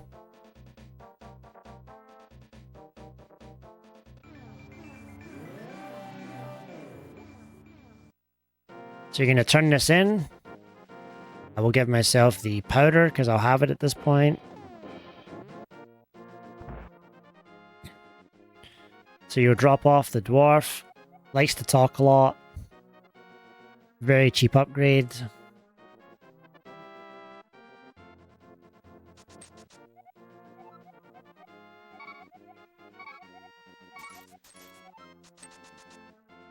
And then you will go out here like this. And get your powder out. Now, I cannot remember if you have to exit the screen here or not. We're going to test that out because it's been a long time since I've done this. But you might be able to just go up and get your sword after this, but I don't know, so we'll find this out together.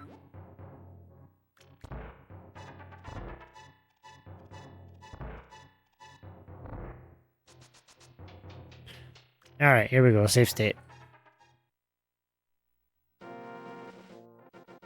Let's see if it gives me my sword. Yeah, no, so that doesn't work. So after here, you're going to exit. Then you're going to come back up. And then you get your sword.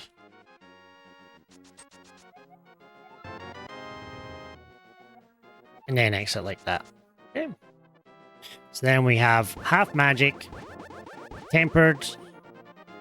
We have basically everything in the game at this point. The next place that you're going to get a potential fairy is on Skull Woods. There is... I'm not going to go about catching them now because I've showed you different ways to do that. But right here, there's a fairy. There's two fairies. Why is there two fairies? What the hell? I didn't know there was two fairies there. Is that normal? I've never seen two fairies in my life. Why did that happen?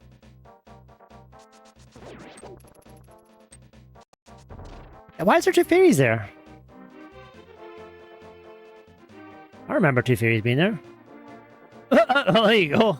You want two fairies? There's two fairies. Learn something new every day. They live there. Well, I mean, at least they've got a partner. I mean, that would suck living under that rock by yourself. At least they got someone to keep them company.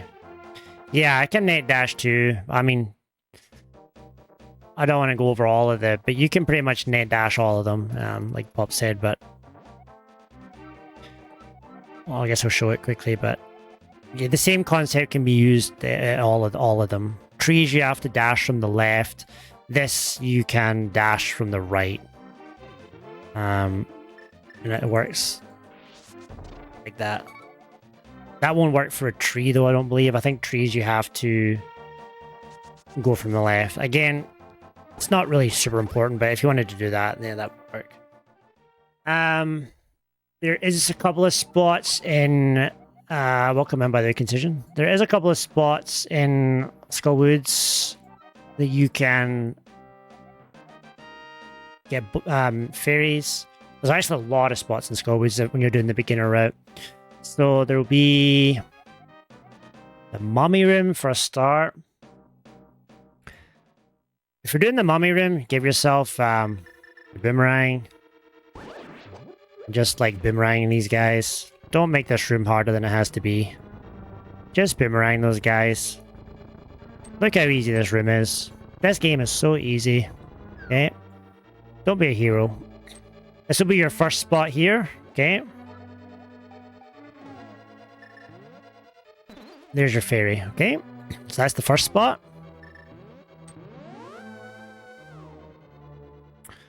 The second spot will be when you fall down. Again, this is the beginner route. You would fall down here. Make a save state so people know. So this is a potential route that beginners will do.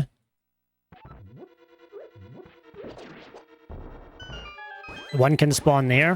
When you kill that there is also some stuff in here. There's hearts, there's bombs, there's magic.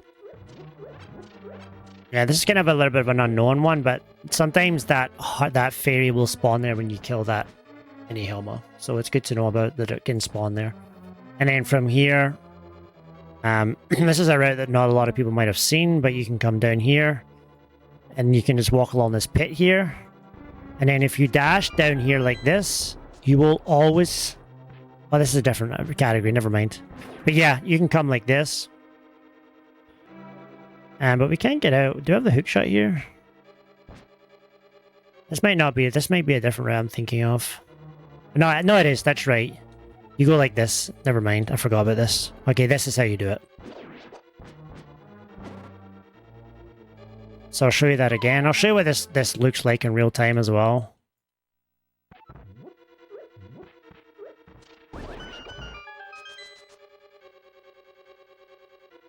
So that's if you do hit that. No, I remember what this route is now. Okay, I remember now. I remember now. I got it. Okay. Take me a while. Okay, so you would throw a bomb like this. Then you go like this.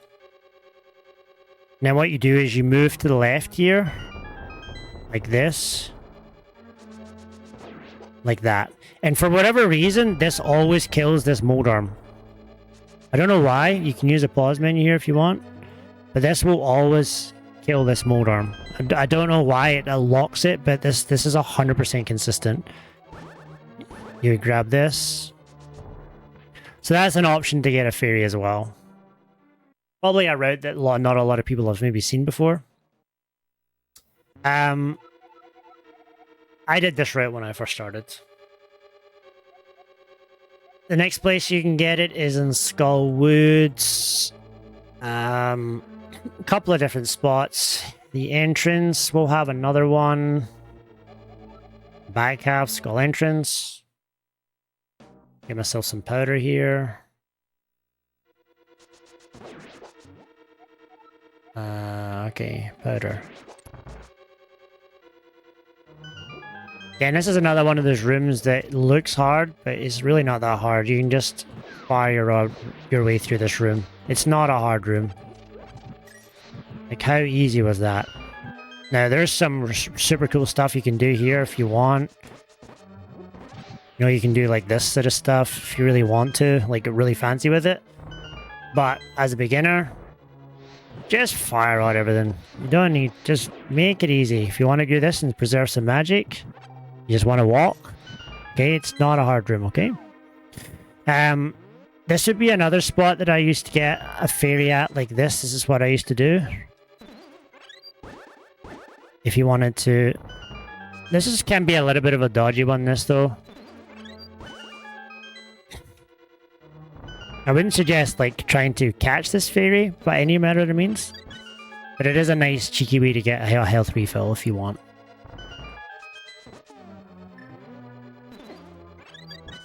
You might take a hit for it too. So that would be a fairy chance there. Next fairy chance, Ice Palace. There's a few different spots that you can get it. First being a room that I wouldn't suggest it, but if you really are scared, you can come in here and you can try and powder this anti-fairy. You can stand up here like this. It will come to you eventually. So there are ways to like guarantee getting it. This is usually the spot that I recommend is at the top. So you come in here with powder. You kill this. And you can come up like this and get it like that. And then you can dash out the room like this. You can get it quicker than that if you want to. I think you can get it instantly if you are on the ball with it. I'll make a save state this time. Like that. Would be another option. There is also a fairy right there as well. Like that. So there's two fairies in this room. If you wanted to catch one, this would be the one to catch. This would be the one to get the refill from. Because this one you're going to catch as it's moving away. And it's going to be standing over there. You can catch this one, get a quick refill. You're out of there. Like this. Not a popular spot for refilling, but if you just wanted to come in and grab a quick refill, it's a nice refill. Very easy. Probably cost you a second. Not the end of the world. Next spot that you would get it on is probably before you do the last two screens. There is another spot that you can come and get a fairy up here.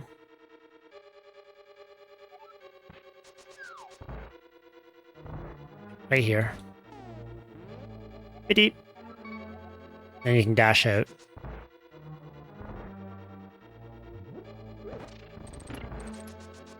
Like that. So that'd be another fairy spot. After that, the next one I would say would be in Swamp. I can't remember. I don't think there's any spots in Swamp, really. Yeah, there is a couple of spots. They're kind of dodgy, though. There is one spot there's an anti-fairy somewhere, isn't there? Let me see. I could be lying here, but... No, it's not this room. I thought there was one room where there's an anti-fairy. If you see an anti-fairy in Swamp, you can powder it. Pretty much anywhere there's an anti-fairy. I think there is one somewhere. I just can't remember. I'm not used to powdering stuff in Swamp. Swamp's kind of like a death by 1,000 cuts dungeon. So I can understand wanting to get one, but I don't think there actually is one in here. Misery Mire, there's lots of places to powder. Now, powder is... for beginners, they're probably not going to be doing the statue pool after Big Chest. Statue pool. Ah, yeah, that's the one. Is that an anti-fairy there? No, there's a jelly. Is there one in that room? The room has an anti-fairy? Okay, there you go. Give me some items here. Thought there was one somewhere. But as you can see, like if you're ever trying to get somewhere and you don't have items, you can go into like your equipment and you can give yourself like the big key for Swamp Palace if you wanted, like this. You can give yourself the small key. You can give yourself like small keys, and that can just open this door. So that's kind of like where that comes in useful. Where's the anti-fairy?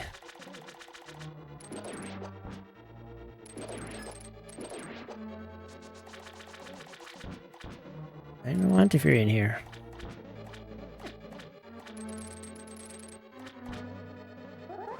Anyone know if there's an anti-fairy anywhere in Swamp? Yeah, I just can't remember. Maybe one somewhere. Kind gotta be one somewhere. Either way, if you see an anti-fairy, you can powder it. Misery Mire, there's lots of spots to do this. You can do it in the Barry key room.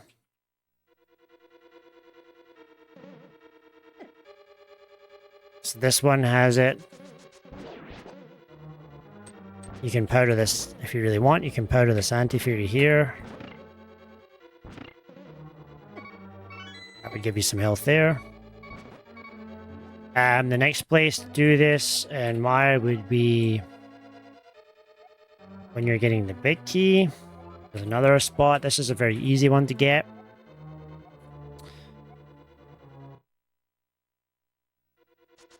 Like this one here. So you'd have powder. This is very easy to get, this one. You just walk in the room, powder, go.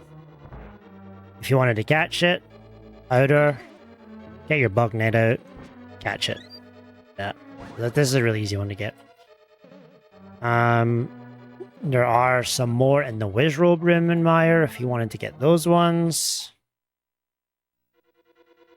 So right here, there are one right here if you wanted to get it. There's another one right here. The one I do want to show you, okay? And this is for people who fake powder and powder, okay? This is something I see a lot, and it drives me nuts, okay? I'm going to show you how to get the fairy before Viri. The easy way. Okay? I see a lot of people do a lot of strange things here. Now, you do need 2 hearts to do this strat. So if you've got 2 hearts, don't do this strat. But if you have 2 hearts, okay, and I'm going to show you how to do it with fake powder as well, okay? So if you have the powder, all you're going to do is...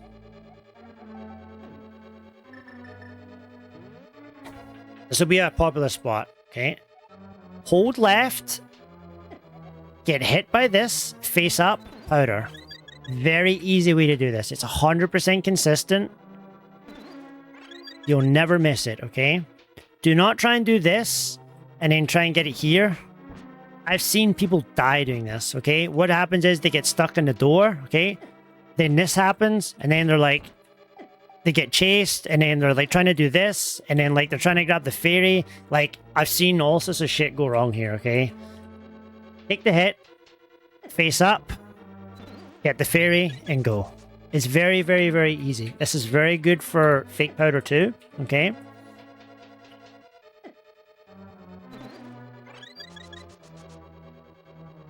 Now I'm going to show you what I'd suggest to do if you have fake powder, okay? Because there's a very specific way I like to teach this, okay?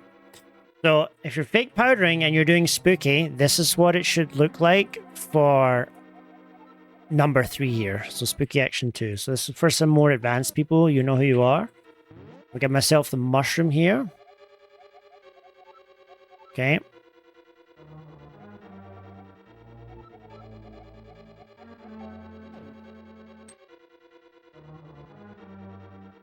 I'll do an easy way, just...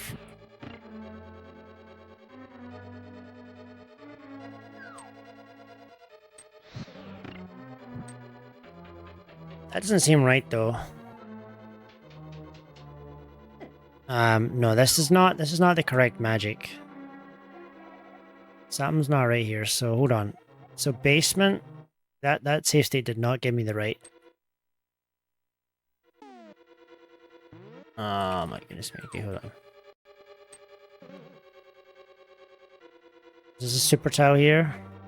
Sometimes the save state doesn't load it properly. I want to make sure that it loads it properly. Okay. So, I'm going to fill my magic. I'm going to go through this here.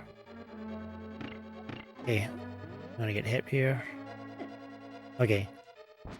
So, it should be Leia Samaria. Okay, no, it shouldn't be.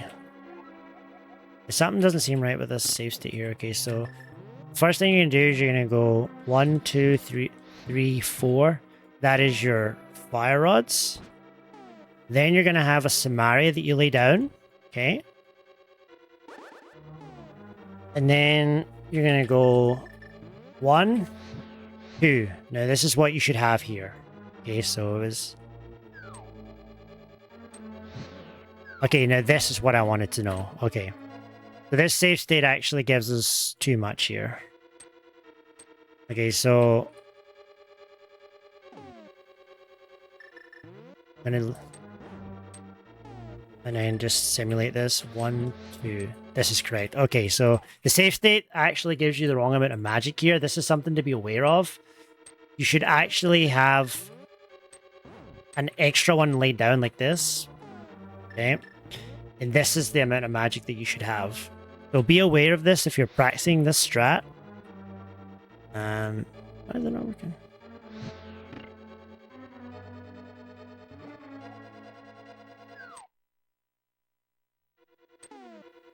Alright. I never actually knew this. I'm gonna have to talk about the safe state here. Okay.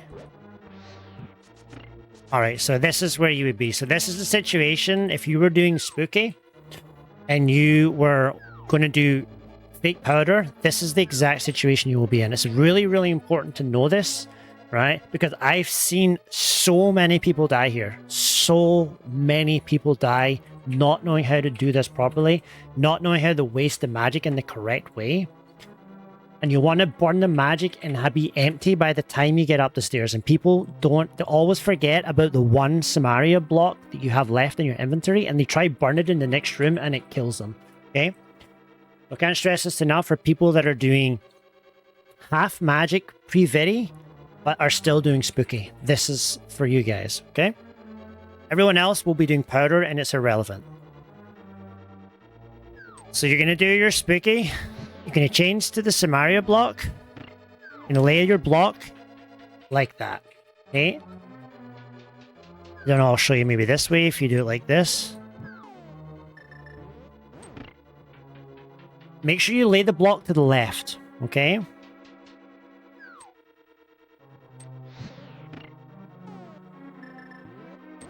And walk up the stairs. That is how you waste your magic here. Does that make sense for people? Very, very important that you have your magic wasted by the time that you go up the stairs. Otherwise, this room becomes super inconsistent and you're going to have a hell of a time doing this room.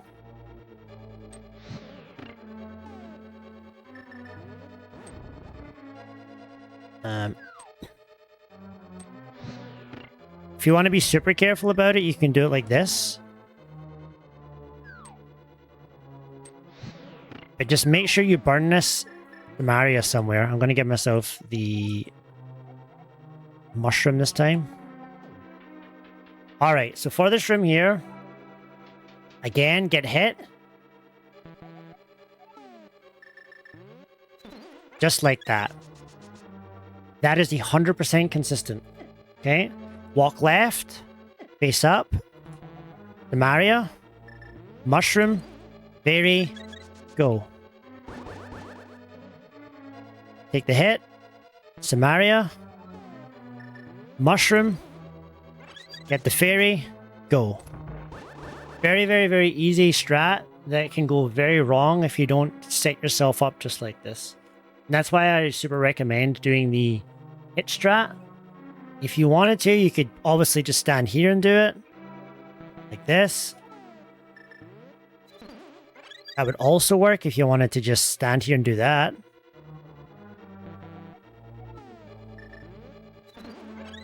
I just prefer this because it's a little bit faster and it's just, I don't know, I find this like really easy.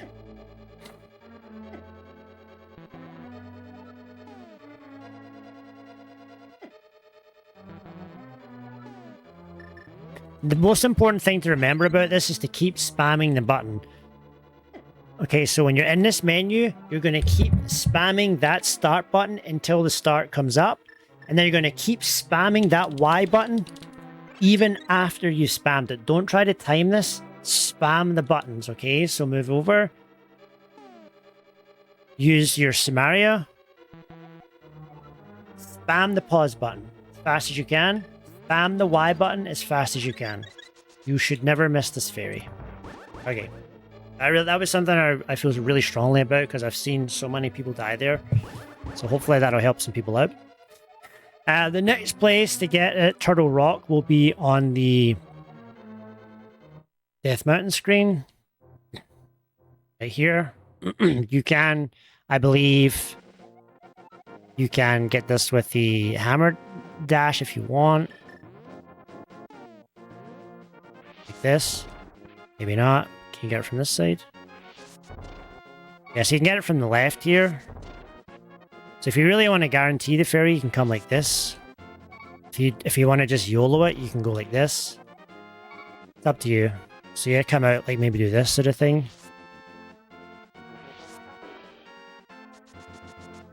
So it depends how safe you want to be. Top and left works here. I wouldn't want to do it from here though. Like I definitely do not want to do it from the top. Unless you're going to kill these things first. Yeah. So maybe if you're going to kill them, maybe get rid of these things first. That would work.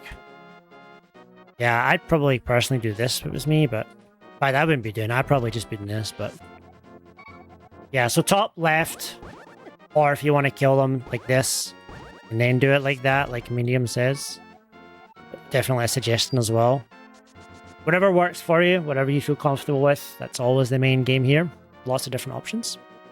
Thank you, Medium. Lots of places in Turtle Rock to do this. I think the next place is after Chomps. There is a...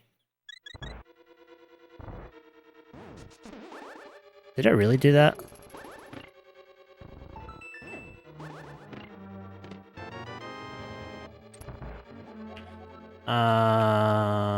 Powder. So right here, there is a spot.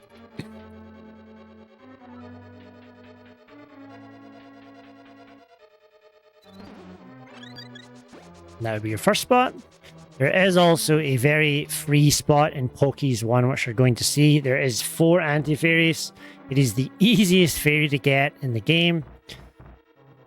I would suggest getting it on the way out instead of the way in. If you have lots of health, if you're scared, get it on the way in. So I would suggest doing the room, you know, doing all this, because a lot of stuff can go wrong here. You can get hit by the laser. You can get hit by these. These do 4 hearts of damage. This does 4 hearts of damage. But on the way out, well, they won't be there. They'll be up here. They'll be over here. I'll need to... Hold on. I'll need to reload the room to show you what it'll look like. But if you want to get them on the way out, it's very free. Like that. Then you fill yourself for the back half. If you're scared and you want to just come in and get them at the start, that's also fine. Whatever works for you, okay? Next place to get them. There is actually a fake powder situation that you can do here. I did a video on it one time. I actually did this route in NMG for a while when I was a 127 runner, I believe. And it's in the Pokies 2 room.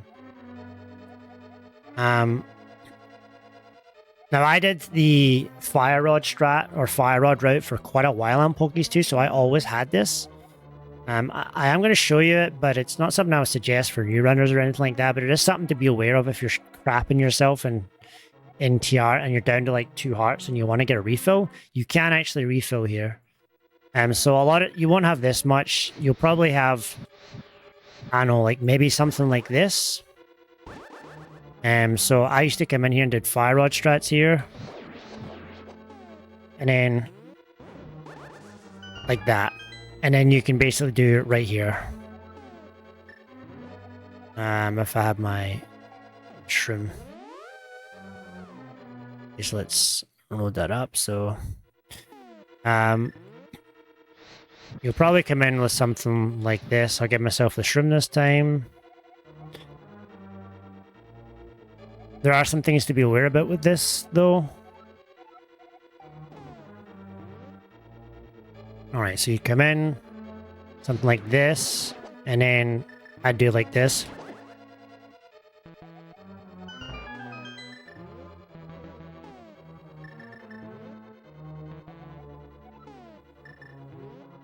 like that. So you can get that fairy if you want. Just have to pay attention to your magic. Most times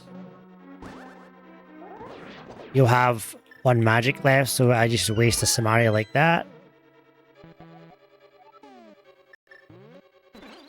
And then there's two options here. You can either run up here, get this, you can either go over here, which I wouldn't suggest, and get this magic pot.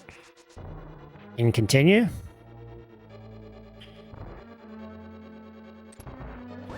So, yeah, actually, no, you do need this. It's been a while since I've done this route. So yeah, after you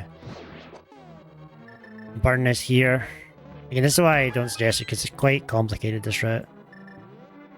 Then you go over here like this, and you grab this magic here like this. And this gives you enough magic to finish.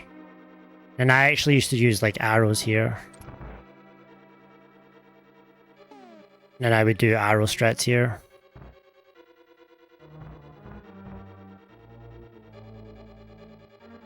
I did this route for quite a while when I was 127 level.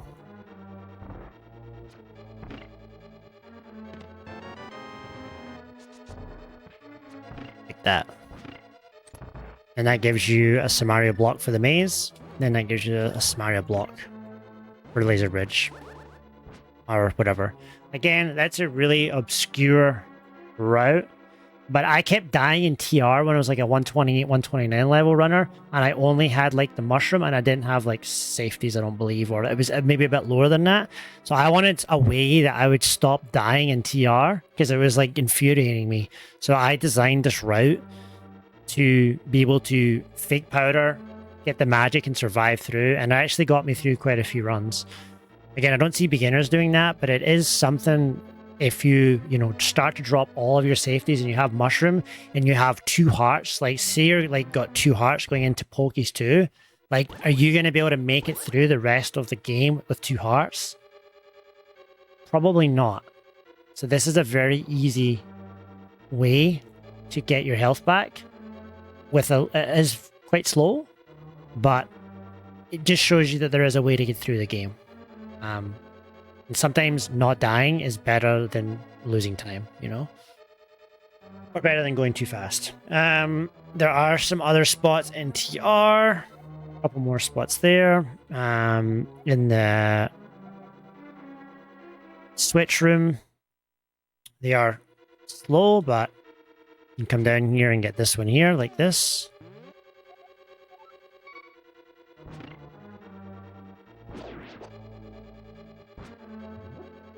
There is also one here, if you want to get one here. And then this is also why powder in the long run, like think how long I've been showing you where fairies are.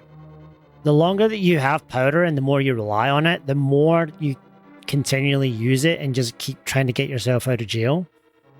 It does develop, in my opinion, a bad habit of like not wanting to play the game under stressful low heart conditions, because you can powder just about everything in every single dungeon, and having the bottle and not having that powder and having to go through all of these tricky situations with a backup that's not going to end your run is again why I stress to me personally, I think it's just a better safety to have long term.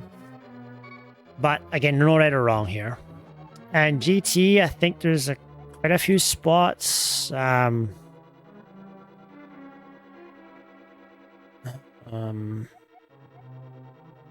think floor 2 has one if you really want one. This fairy here, it goes like this. It has the same pattern, so you can come down and powder it here. There is, I think there's some other places too. The most common spot that you will see, it's another fake powder. And another thing I wanted to talk about this fake powder was, I'm almost done here. This bombable wall. This is another spot that I see.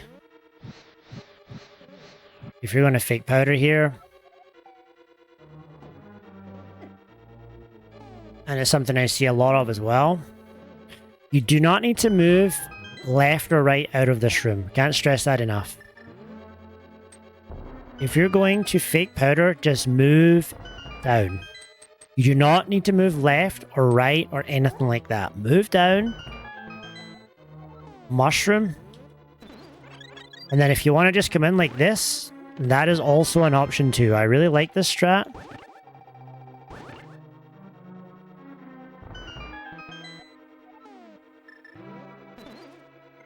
Get these.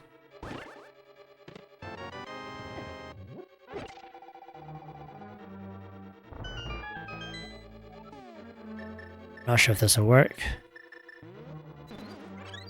You can also just do this. You just have to be aware that this thing's kind of an asshole sometimes. And he can get caught here, but for the most part, yeah. Obviously, if you had the powder, you would just powder.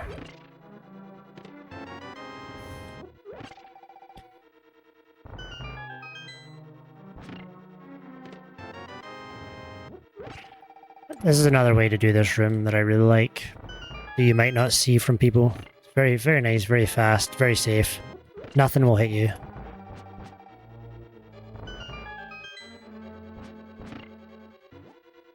If you do it right, that is.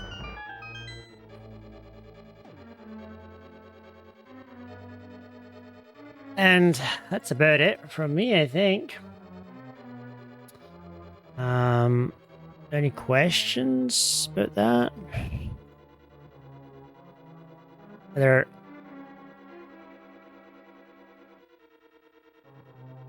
Friday, February 7th. Concision, are you going live in about 40 minutes or so? Is that about right?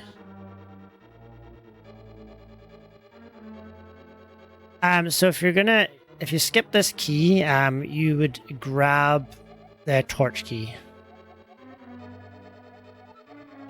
So you would, on the entrance here.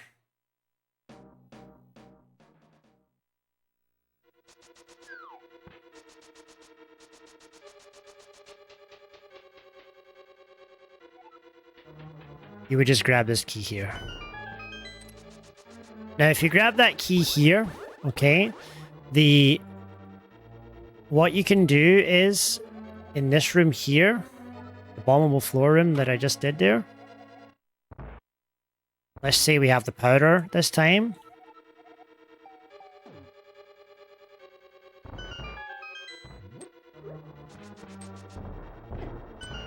Okay, so let's say we're going to powder. What you can do is you can powder, just walk straight down, and go like this, and walk out. Very easy room. Don't need to get the key.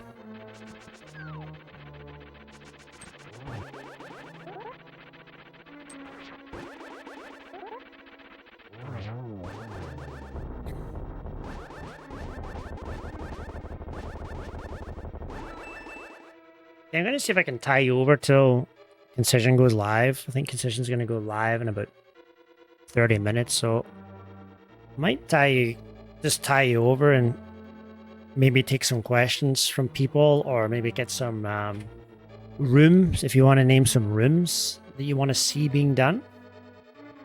Easier ways to do rooms. I can maybe tie that over for like half hour, and then I can just send you right over to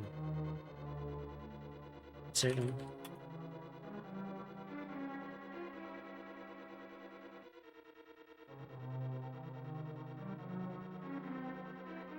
And then while those suggestions come in, I'll maybe go through a few I can think of. Hyrule Castle, Ball and Chain Guard to start with. I'll show you the two-pot strat. Actually, no, I don't kill that guy. So just boom this guy here. You're going to pick up this pot from the right-hand side here, like this. And then grab this pot like this. And grab the key like that. So boom this guy.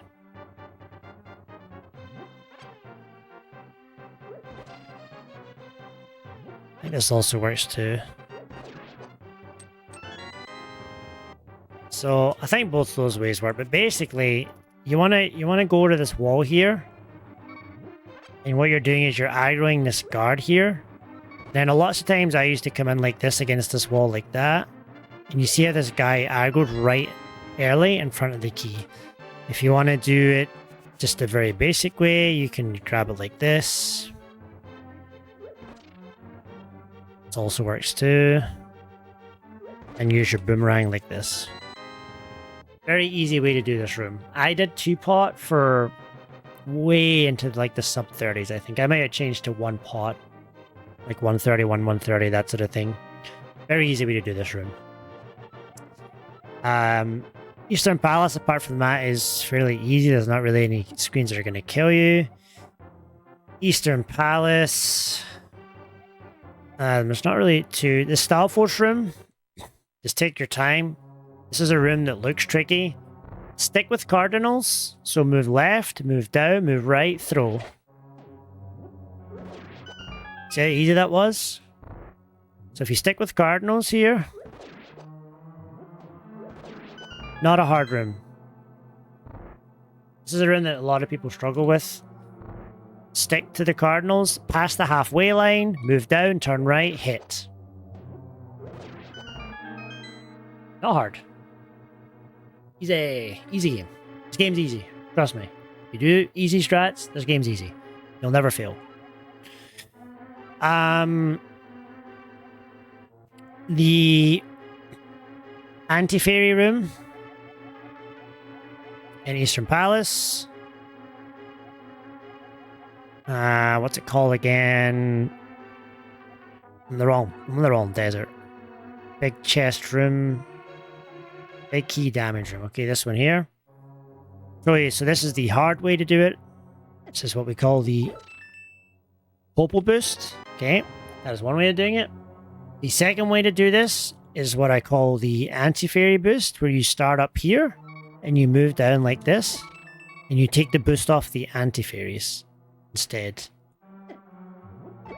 Okay, another way to do it. I don't know if you can do this from the left as well, like this. No, you got to do it from the top. So that's another option there. If you want to come in and wait like this, like you don't have to like do it the hard way. You can like, you know, like take your time with this. Like you kind of want them to be close though. That's the thing. I wonder what happens if you... but you do want to learn how to do this room if you can. If not, I mean, we can kill shit. That's how you want to do the room.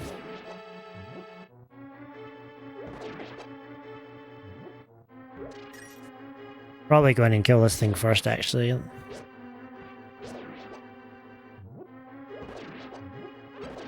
If you gotta do that, like, go ahead. Doesn't matter. I suggest trying to learn the optimal strat here, but this should fare you a little bit better. Wait, why am I missing that guy? Am I throwing it too early? There you go. If you're gonna get these guys, spinning is OP. If you spin these guys, spinning is really good on the Stalfos guys. So if this is going to be your strat, I'd probably come in, I'd kill these two like this so that they don't spawn away. Get this one here. I'll probably grab this pot like this. And then I charge a spin. Get this guy. Just like that. Yeah, the anti-fairy boost is very good. It's not something you see too much anymore. But it's I've used that strike a fair bit. It does require 1 heart more. And it's fast too, it doesn't lose that much time.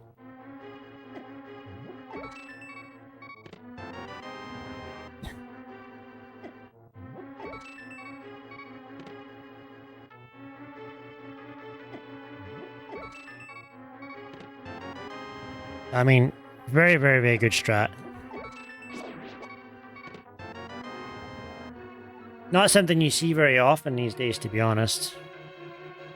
That's why I like showing these things, because like there's so many strats probably a lot of people have never seen before, and a lot of the OG older people who have been around for a long time might have some strats that you haven't seen.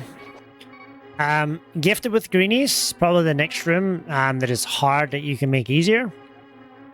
So, gifted with greenies. So the optimal way to do this, obviously, would be to come in like this. Okay. But this popo can be a pain, yeah. Sometimes, like, this popo gets in your way, then this happens, and then you die, right? So, easy way to do this is come to the far right. As you're walking up right, you're going to slash this out the way, okay? And then do that. 100% consistent. Don't be too fast. Just walk to the wall, face left, kill. You can kill both the popos if you want, if you feel like getting some revenge. This is very, very nice strat. I did this for a very long time. It's very good. You'll never screw it up. If you do this strat here, there is a chance if you go too low here, that if this popo enrages fast enough, see what happened there? That can happen. So this is why for new people, I suggest just doing this strat for now. Get the hang of it, get the key, and get out of there. Only costs you maybe 15 frames, 20 frames. It's really not that bad. Probably 20 frames maybe. I don't know. It's really not that bad. It is a very nice, easy way to do the room.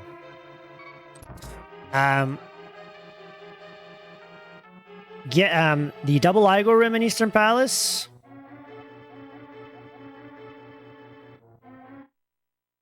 We'll not talk about Zelda Gamer Room because it's really hard. But I like to teach people this strat when they're starting off. Like, you don't have to do fancy arrow strats. Grab a pot, grab the other pot, give some space. Easy. Don't make it harder than it has to be. This strat here, I tend to space if you can, like that. Now this is a hard room, okay? So I don't expect people to get this. So if you want to, you can just kill one of them and go and get some arrows. Then when this one comes, absolutely nothing wrong with that. Okay, if you want to try to get fancy, I suggest giving yourself lots of space when you first start off. Like this.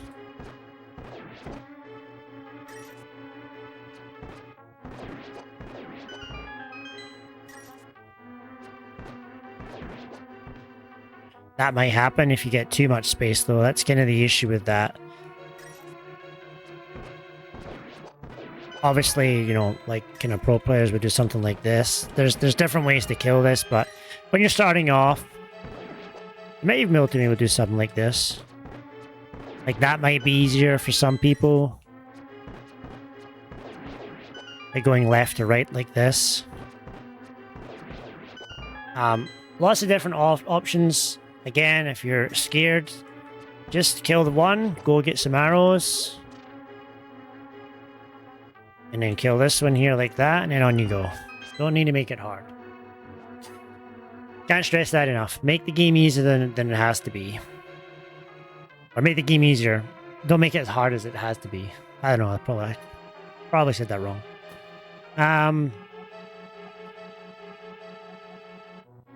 Quick one on entrance here. The I like calling it spin it to win it. You will see what in the world,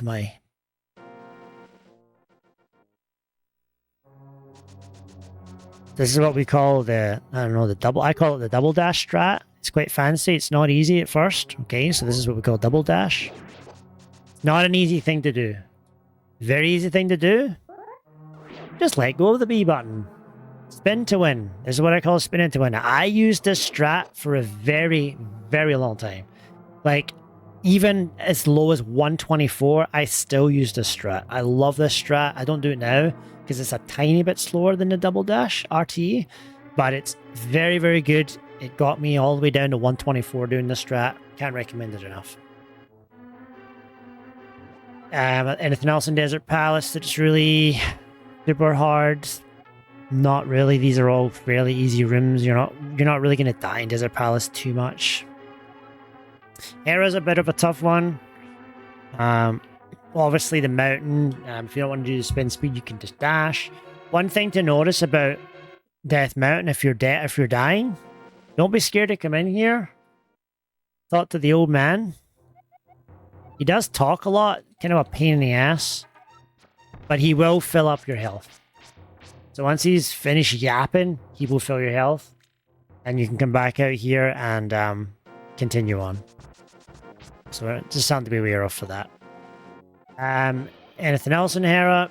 The Beatles room, there's lots of strats for this. This is the hard room that can be made quite easy with some practice, like this. It's one strat that I like to see is moving above the beetle like this. Slash it down, slash it down, slash it, grab a pot, hit the beetle and go. If you want to get a little bit fancier with it, you can do this strat. Like that. It's another strat that I really, really like.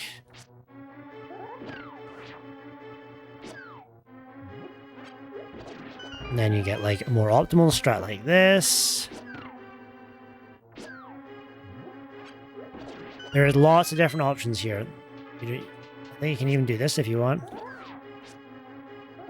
Like if you want to do that, you can do that. Probably best to take that, but lots and lots and lots of different options. Don't get stuck doing one thing. Make it easy. If you don't want to do the bomb jump, you don't have to do the bomb jump. There is a bomb jump here. Some of you may or may not learn it first. Don't feel you have to learn it if you don't want to. Looks like this. Okay. Don't feel you need to learn that. If you don't want to learn that, you can just come up and go the normal way. It's not going to lose you that much time at first. Okay. Maybe like 15 seconds. Future time save, okay? Just come upstairs. Get this. Easy money. If you fall, you're going to lose like 45 seconds. It's bad. So just be aware of that. There's a very easy way to do it. Cost you about 15 seconds or something like that. Don't need to do all the hard stuff. And some other strats. Aghanim's Tower. The entrance to Aghanim's Tower. Probably first thing I'm going to show you. Very easy way to do this. The dinner bell strat, I think they call this. Turn round. Ding, ding, ding, ding, ding, ding, ding, ding. Ring that dinner bell. They're hungry. They're coming for lunch, okay? Now what we're waiting for here is for their toes to be touching together. Like that. As soon as their toes are touching together, we release, okay? If you're not sure, just wait a little bit longer. Ring that dinner bell. They're hungry. As soon as their toes are touching, move up, spin. Again, this room here, if you've got lots of safeties, spin again. The reason that we don't spin in NMG is to preserve the fairy. When you're getting safeties and all that stuff, you don't need to worry about that shit. So you can just come in here, charge your sword, spin these assholes, get the key, and get a nice key dash. Your mentors will teach you the key dash there. There's a lot of things you might see in Aghanim's Tower in this room here. Spear guards. Again, don't have to make this hard. 2 arrows. Take your time. Give lots of space. 2 arrows. 2 arrows. Go. Don't need to make it hard. If you want to come into the corner here. Again, don't need to make it hard either. Whatever you got to do to get through the room, that's all that matters. I'm not going to go through Circle of Pots because it's something you're going to have to practice with your mentors. It's not something that there's really no easy way to do Circle of Pots. So it's just a thing you're going to have to practice. Palace of Darkness, Hammer Amp, obviously. If If you want to learn it, you go through that with your mentors. I'm not going to go through that. There is the route that I showed you earlier where you go to the basement, you get the coins. Don't be afraid to do that if you want to. Loses around 45 seconds. It's just future time save. Whatever you're comfortable with. Again, like the Mimics room, for example. Lots of cool shit you can do in that room. So, like, this is how I would do it. And like that. There is a strat like this. I can't do this strat.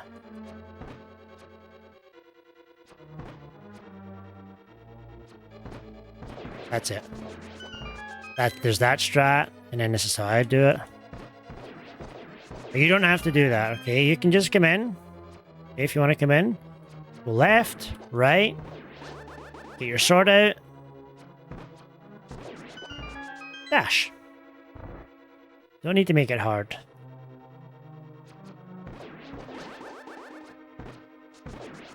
Just like that.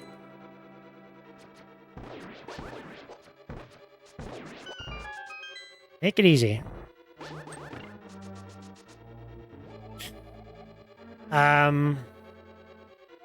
Thieves' Towns, when we start getting into some very cool strats, you have the option of doing. So if you're a beginner and you are doing like the mummy room, not Thieves' Town, sorry. Thieves' Town was kind of a lot of difficult rooms. I'm not going to go over like Hellway because Hellway's just a hard room. It sucks for everyone, don't worry. Hellway sucks. We're not going to go over that room. There's not really an easy way to do it. There is a strat that I do want to go over for some maybe intermediate players. It's a strat that I came up with recently. It's for the... yeah, even if you get the save picture, you might not be safe. Okay, this room here. In NMG, this is something I came up with just recently. So this is how the good strat would look like. You would try and hammer that. You try and hit this with a hammer. You can actually do this strat. I don't know how this works. I don't know how this works. I do not know how this... Something like that. And you hammer dash this. That would be like the optimal strat. I do this, which is trying to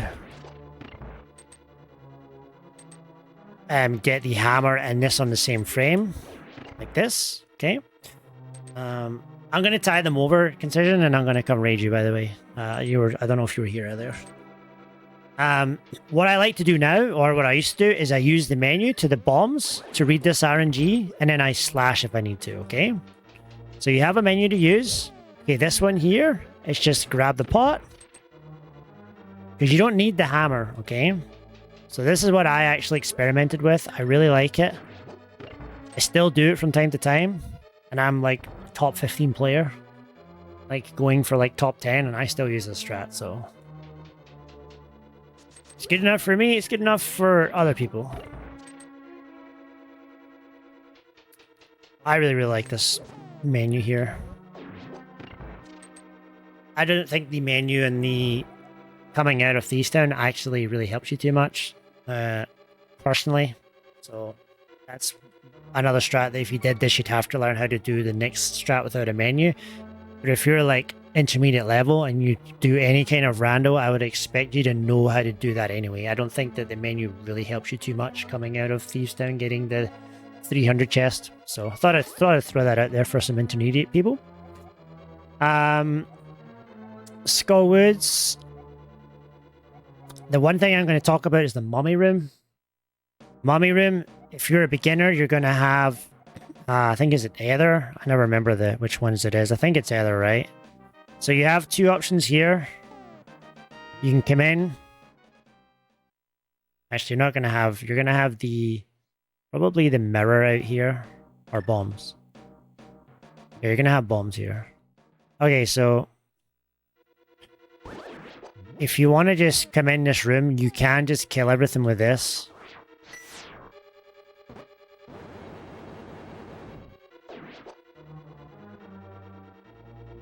Mirror because of Smith. Okay, mirror it is. Okay, so we'd come in here with a mirror.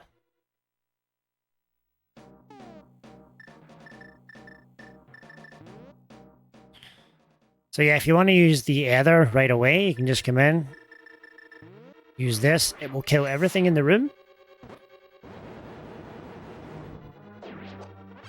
Easy room. Okay, obviously a little bit slow. Okay.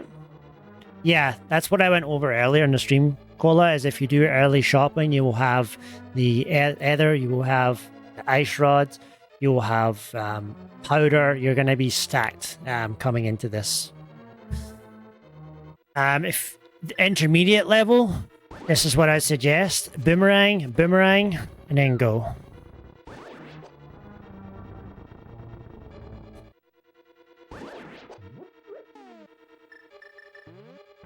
Boomerang, boomerang, go.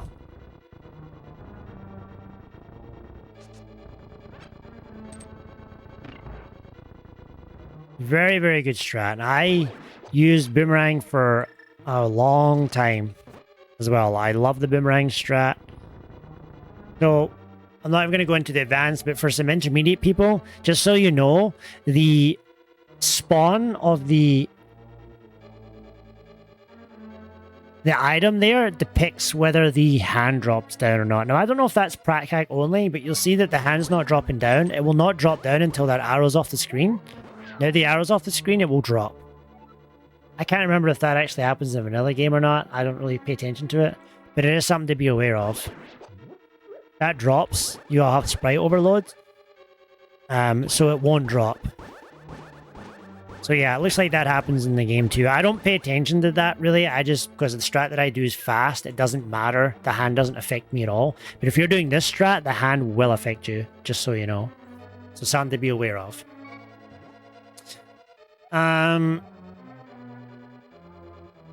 Skullwoods. Mommy, the Hellway we went over. Hellway is the easiest room, right? This is the easiest room in A Link to the Past that people make hard for no reason. Easy room. Fire rod, fire rod, fire rod, fire rod, fire rod. Easy game. Can't stress enough. Won't make it hard. You want to dash and do this. This works too.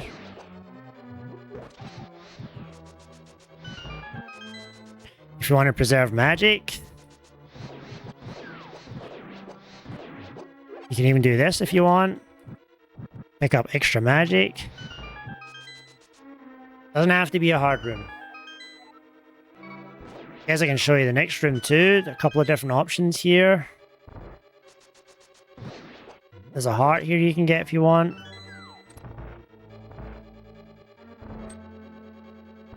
I wouldn't suggest trying to do this. This is a bad idea. Dash up first, kill this, and then get the key. Strat with the dash only loses like 40. Yeah, it's not, these strats are like not slow. You know, I could get a 126 doing just the easiest strats in A Link to the Past. I've been thinking about doing a run where I just do easy strats all the way through and see what time I can get. Kind of a little bit of a variation of the noob splice, but just a lot of just kind of really, really, really easy strats where I go like super like beginner and see what I can get for time. Maybe like a 127, I'm not sure.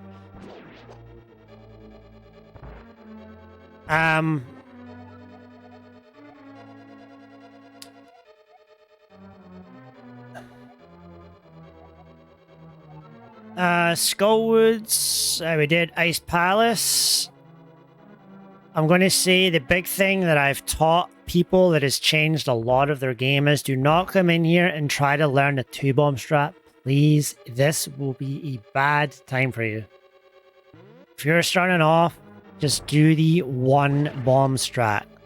Get this out the way, get this out the way, and just learn this strat. Okay, it's very easy. The 2-bomb strat will just crush you.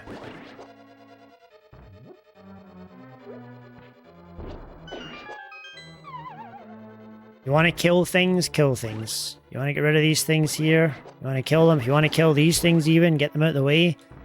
And just give yourself a nice amount of time to do stuff. Doesn't have to be hard here. Again, this here,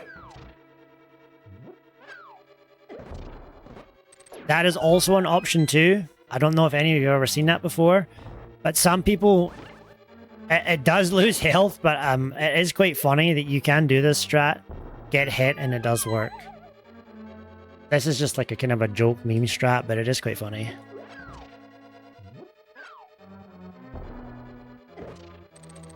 You can literally just walk into it.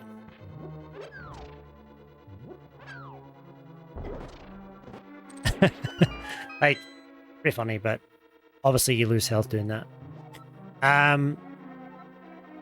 IPBJ, we're not going to talk about. That's going to be up to with you and your mentors, whether you want to do that or not. It's very worth learning. If you are going to learn it, I will suggest to people, okay, if you're going to learn IPBJ, learn the right / strat, okay? Can't recommend it enough. Okay, obviously with this strat here, I have to hit this because it did one bot. The right out dash is like you slash to the right before you enter the room, okay? Now that puts you onto the correct pixel coming back the way, okay? And that sets you up for the very nice window here, okay? It's a very good strat. I still do it now. I'm going for 123. I still do this strat. It's quite a bit slower than the dash turn. I hate the dash turn strat. Hate it. Now, if you can learn it and do it, obviously I'll recommend it. Never like the strat. I think it's really difficult. It's very inconsistent for me, so I continue to do this strat. I actually now have been hovering. I find hovering pretty easy these days, so you've probably heard of hovering, which is...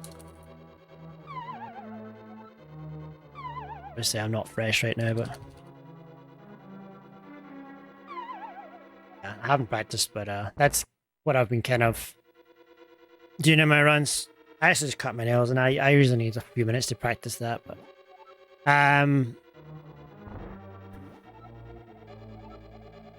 The...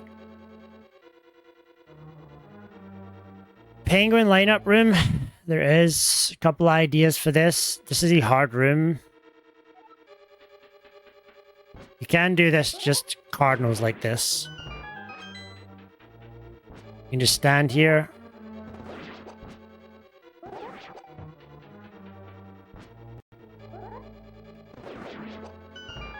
That's an idea for this room that I've seen people utilize.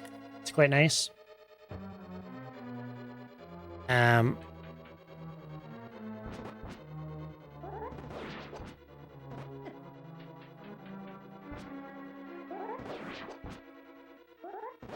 And if you want to do that, that also works. Like, you don't need to do all these crazy strats. Like, this works just fine. You know, it's a little bit slower, but it's an option if you want to do it.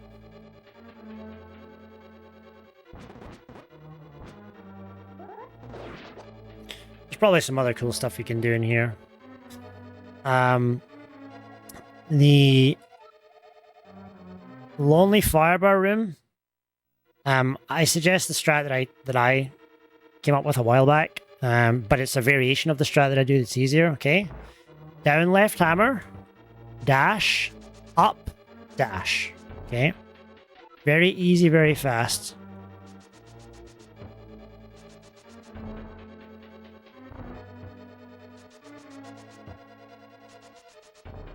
The strat that I do actually goes into the stairs like this with a slash, so it's very, very fast.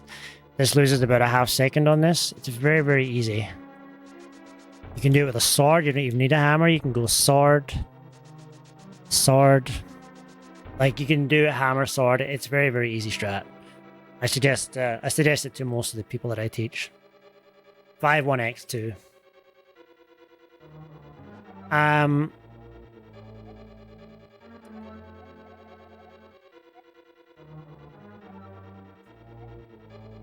Swamp Palace is kind of like not hard. It's just a few stinky rooms.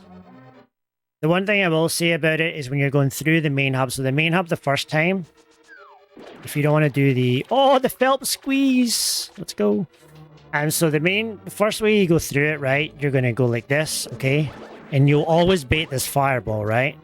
But the second time you come through this room when the water is filled, okay, I'll show you a variation. So I'll show you the fast strat. So the water will be filled here. So just try imagine it in your head, okay?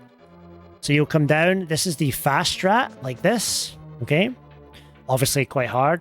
If you're not going to do the fast strat, you're going to do what's called a dash buffer, okay? So you dash, and then you dash buffer like this, and that will bait the fireball. You can do a sword buffer as well if you want, but a dash buffer is faster. All you do is you tap A. Very easy, clean way to bait this fireball. You can also stop early and walk like this, but I just think this dash buffer strat is very nice. It's that one. Misery Mire.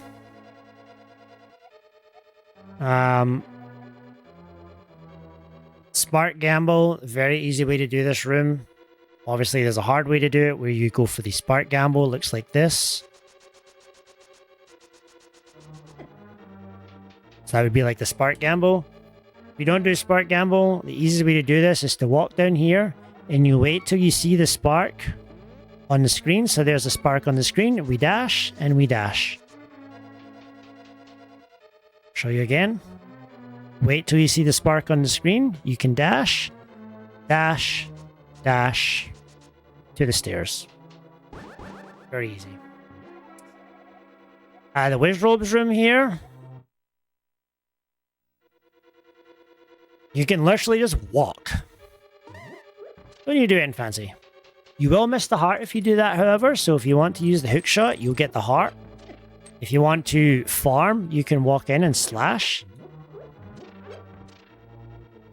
So you can slash. You have a chance at 2 hearts. It can be a tricky room, but it can be easy too. Not going to go over the Mire Dark rooms. That's going to have to be stuff with your mentor. I showed you how to do the fake spooky stuff. The one thing I will say about the TR room is after a roller room, I will suggest that you mirror out. So this would be the fast way to do it. Okay. You get this key, mirror out. I would suggest you just mirror out at first. You get free magic, you save health. It's just a good idea. If you if this room is pretty hard for you, you can let things go like this. You don't have to be fancy with it. You can hide if you want. Like, all you gotta do is get through the room. Lots of different ways to get through. TR. I'm gonna say chomps. You're just gonna have to practice that with your mentors. That's a hard room, and there's too many different things that can happen in there. Pokies 1, Fire Rod is very good. I have a video on how to do Pokies, entire TR with a Fire Rod. I highly recommend when you're starting off if you want to use the Fire Rod. It is a great tool in Fire Rod. I used it all the way down to like high 1-2x level. It's good in Pokies too. Like I've shown you some examples of Pokies too with the Fire Rods. Very, very good.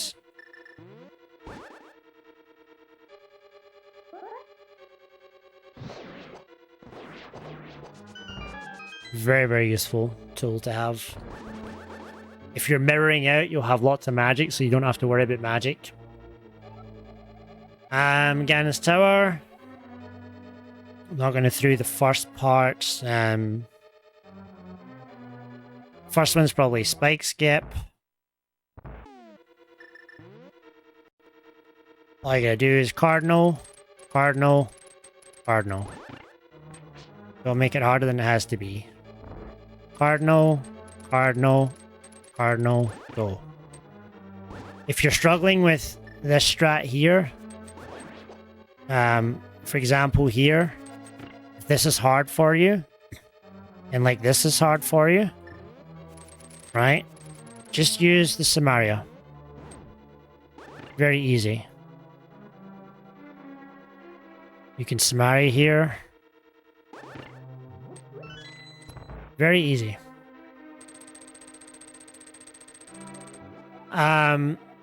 GT.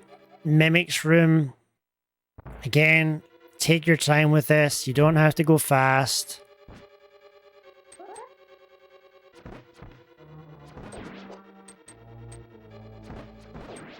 That's how slow you need to go. That's how slow you need to go. Like, you don't have to go really fast this room. There are ways to...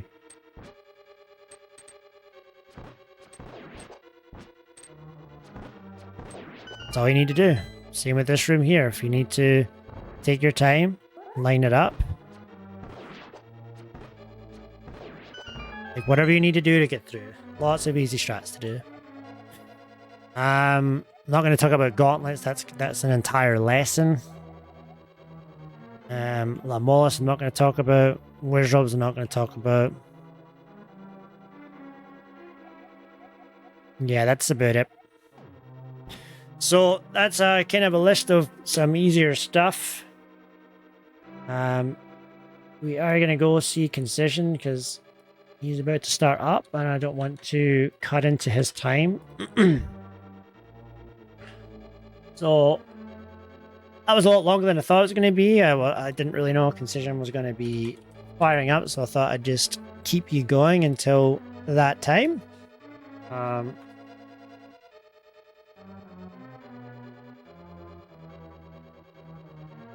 Yeah, I would have guessed that my stream would go long. I was going to do a run, but I don't want to take you guys and do a run. It's I wouldn't really feel fair about doing that, so I'm just going to cut the stream and I'm going to raid Decision and send you over there, and then if I play, I will maybe play later.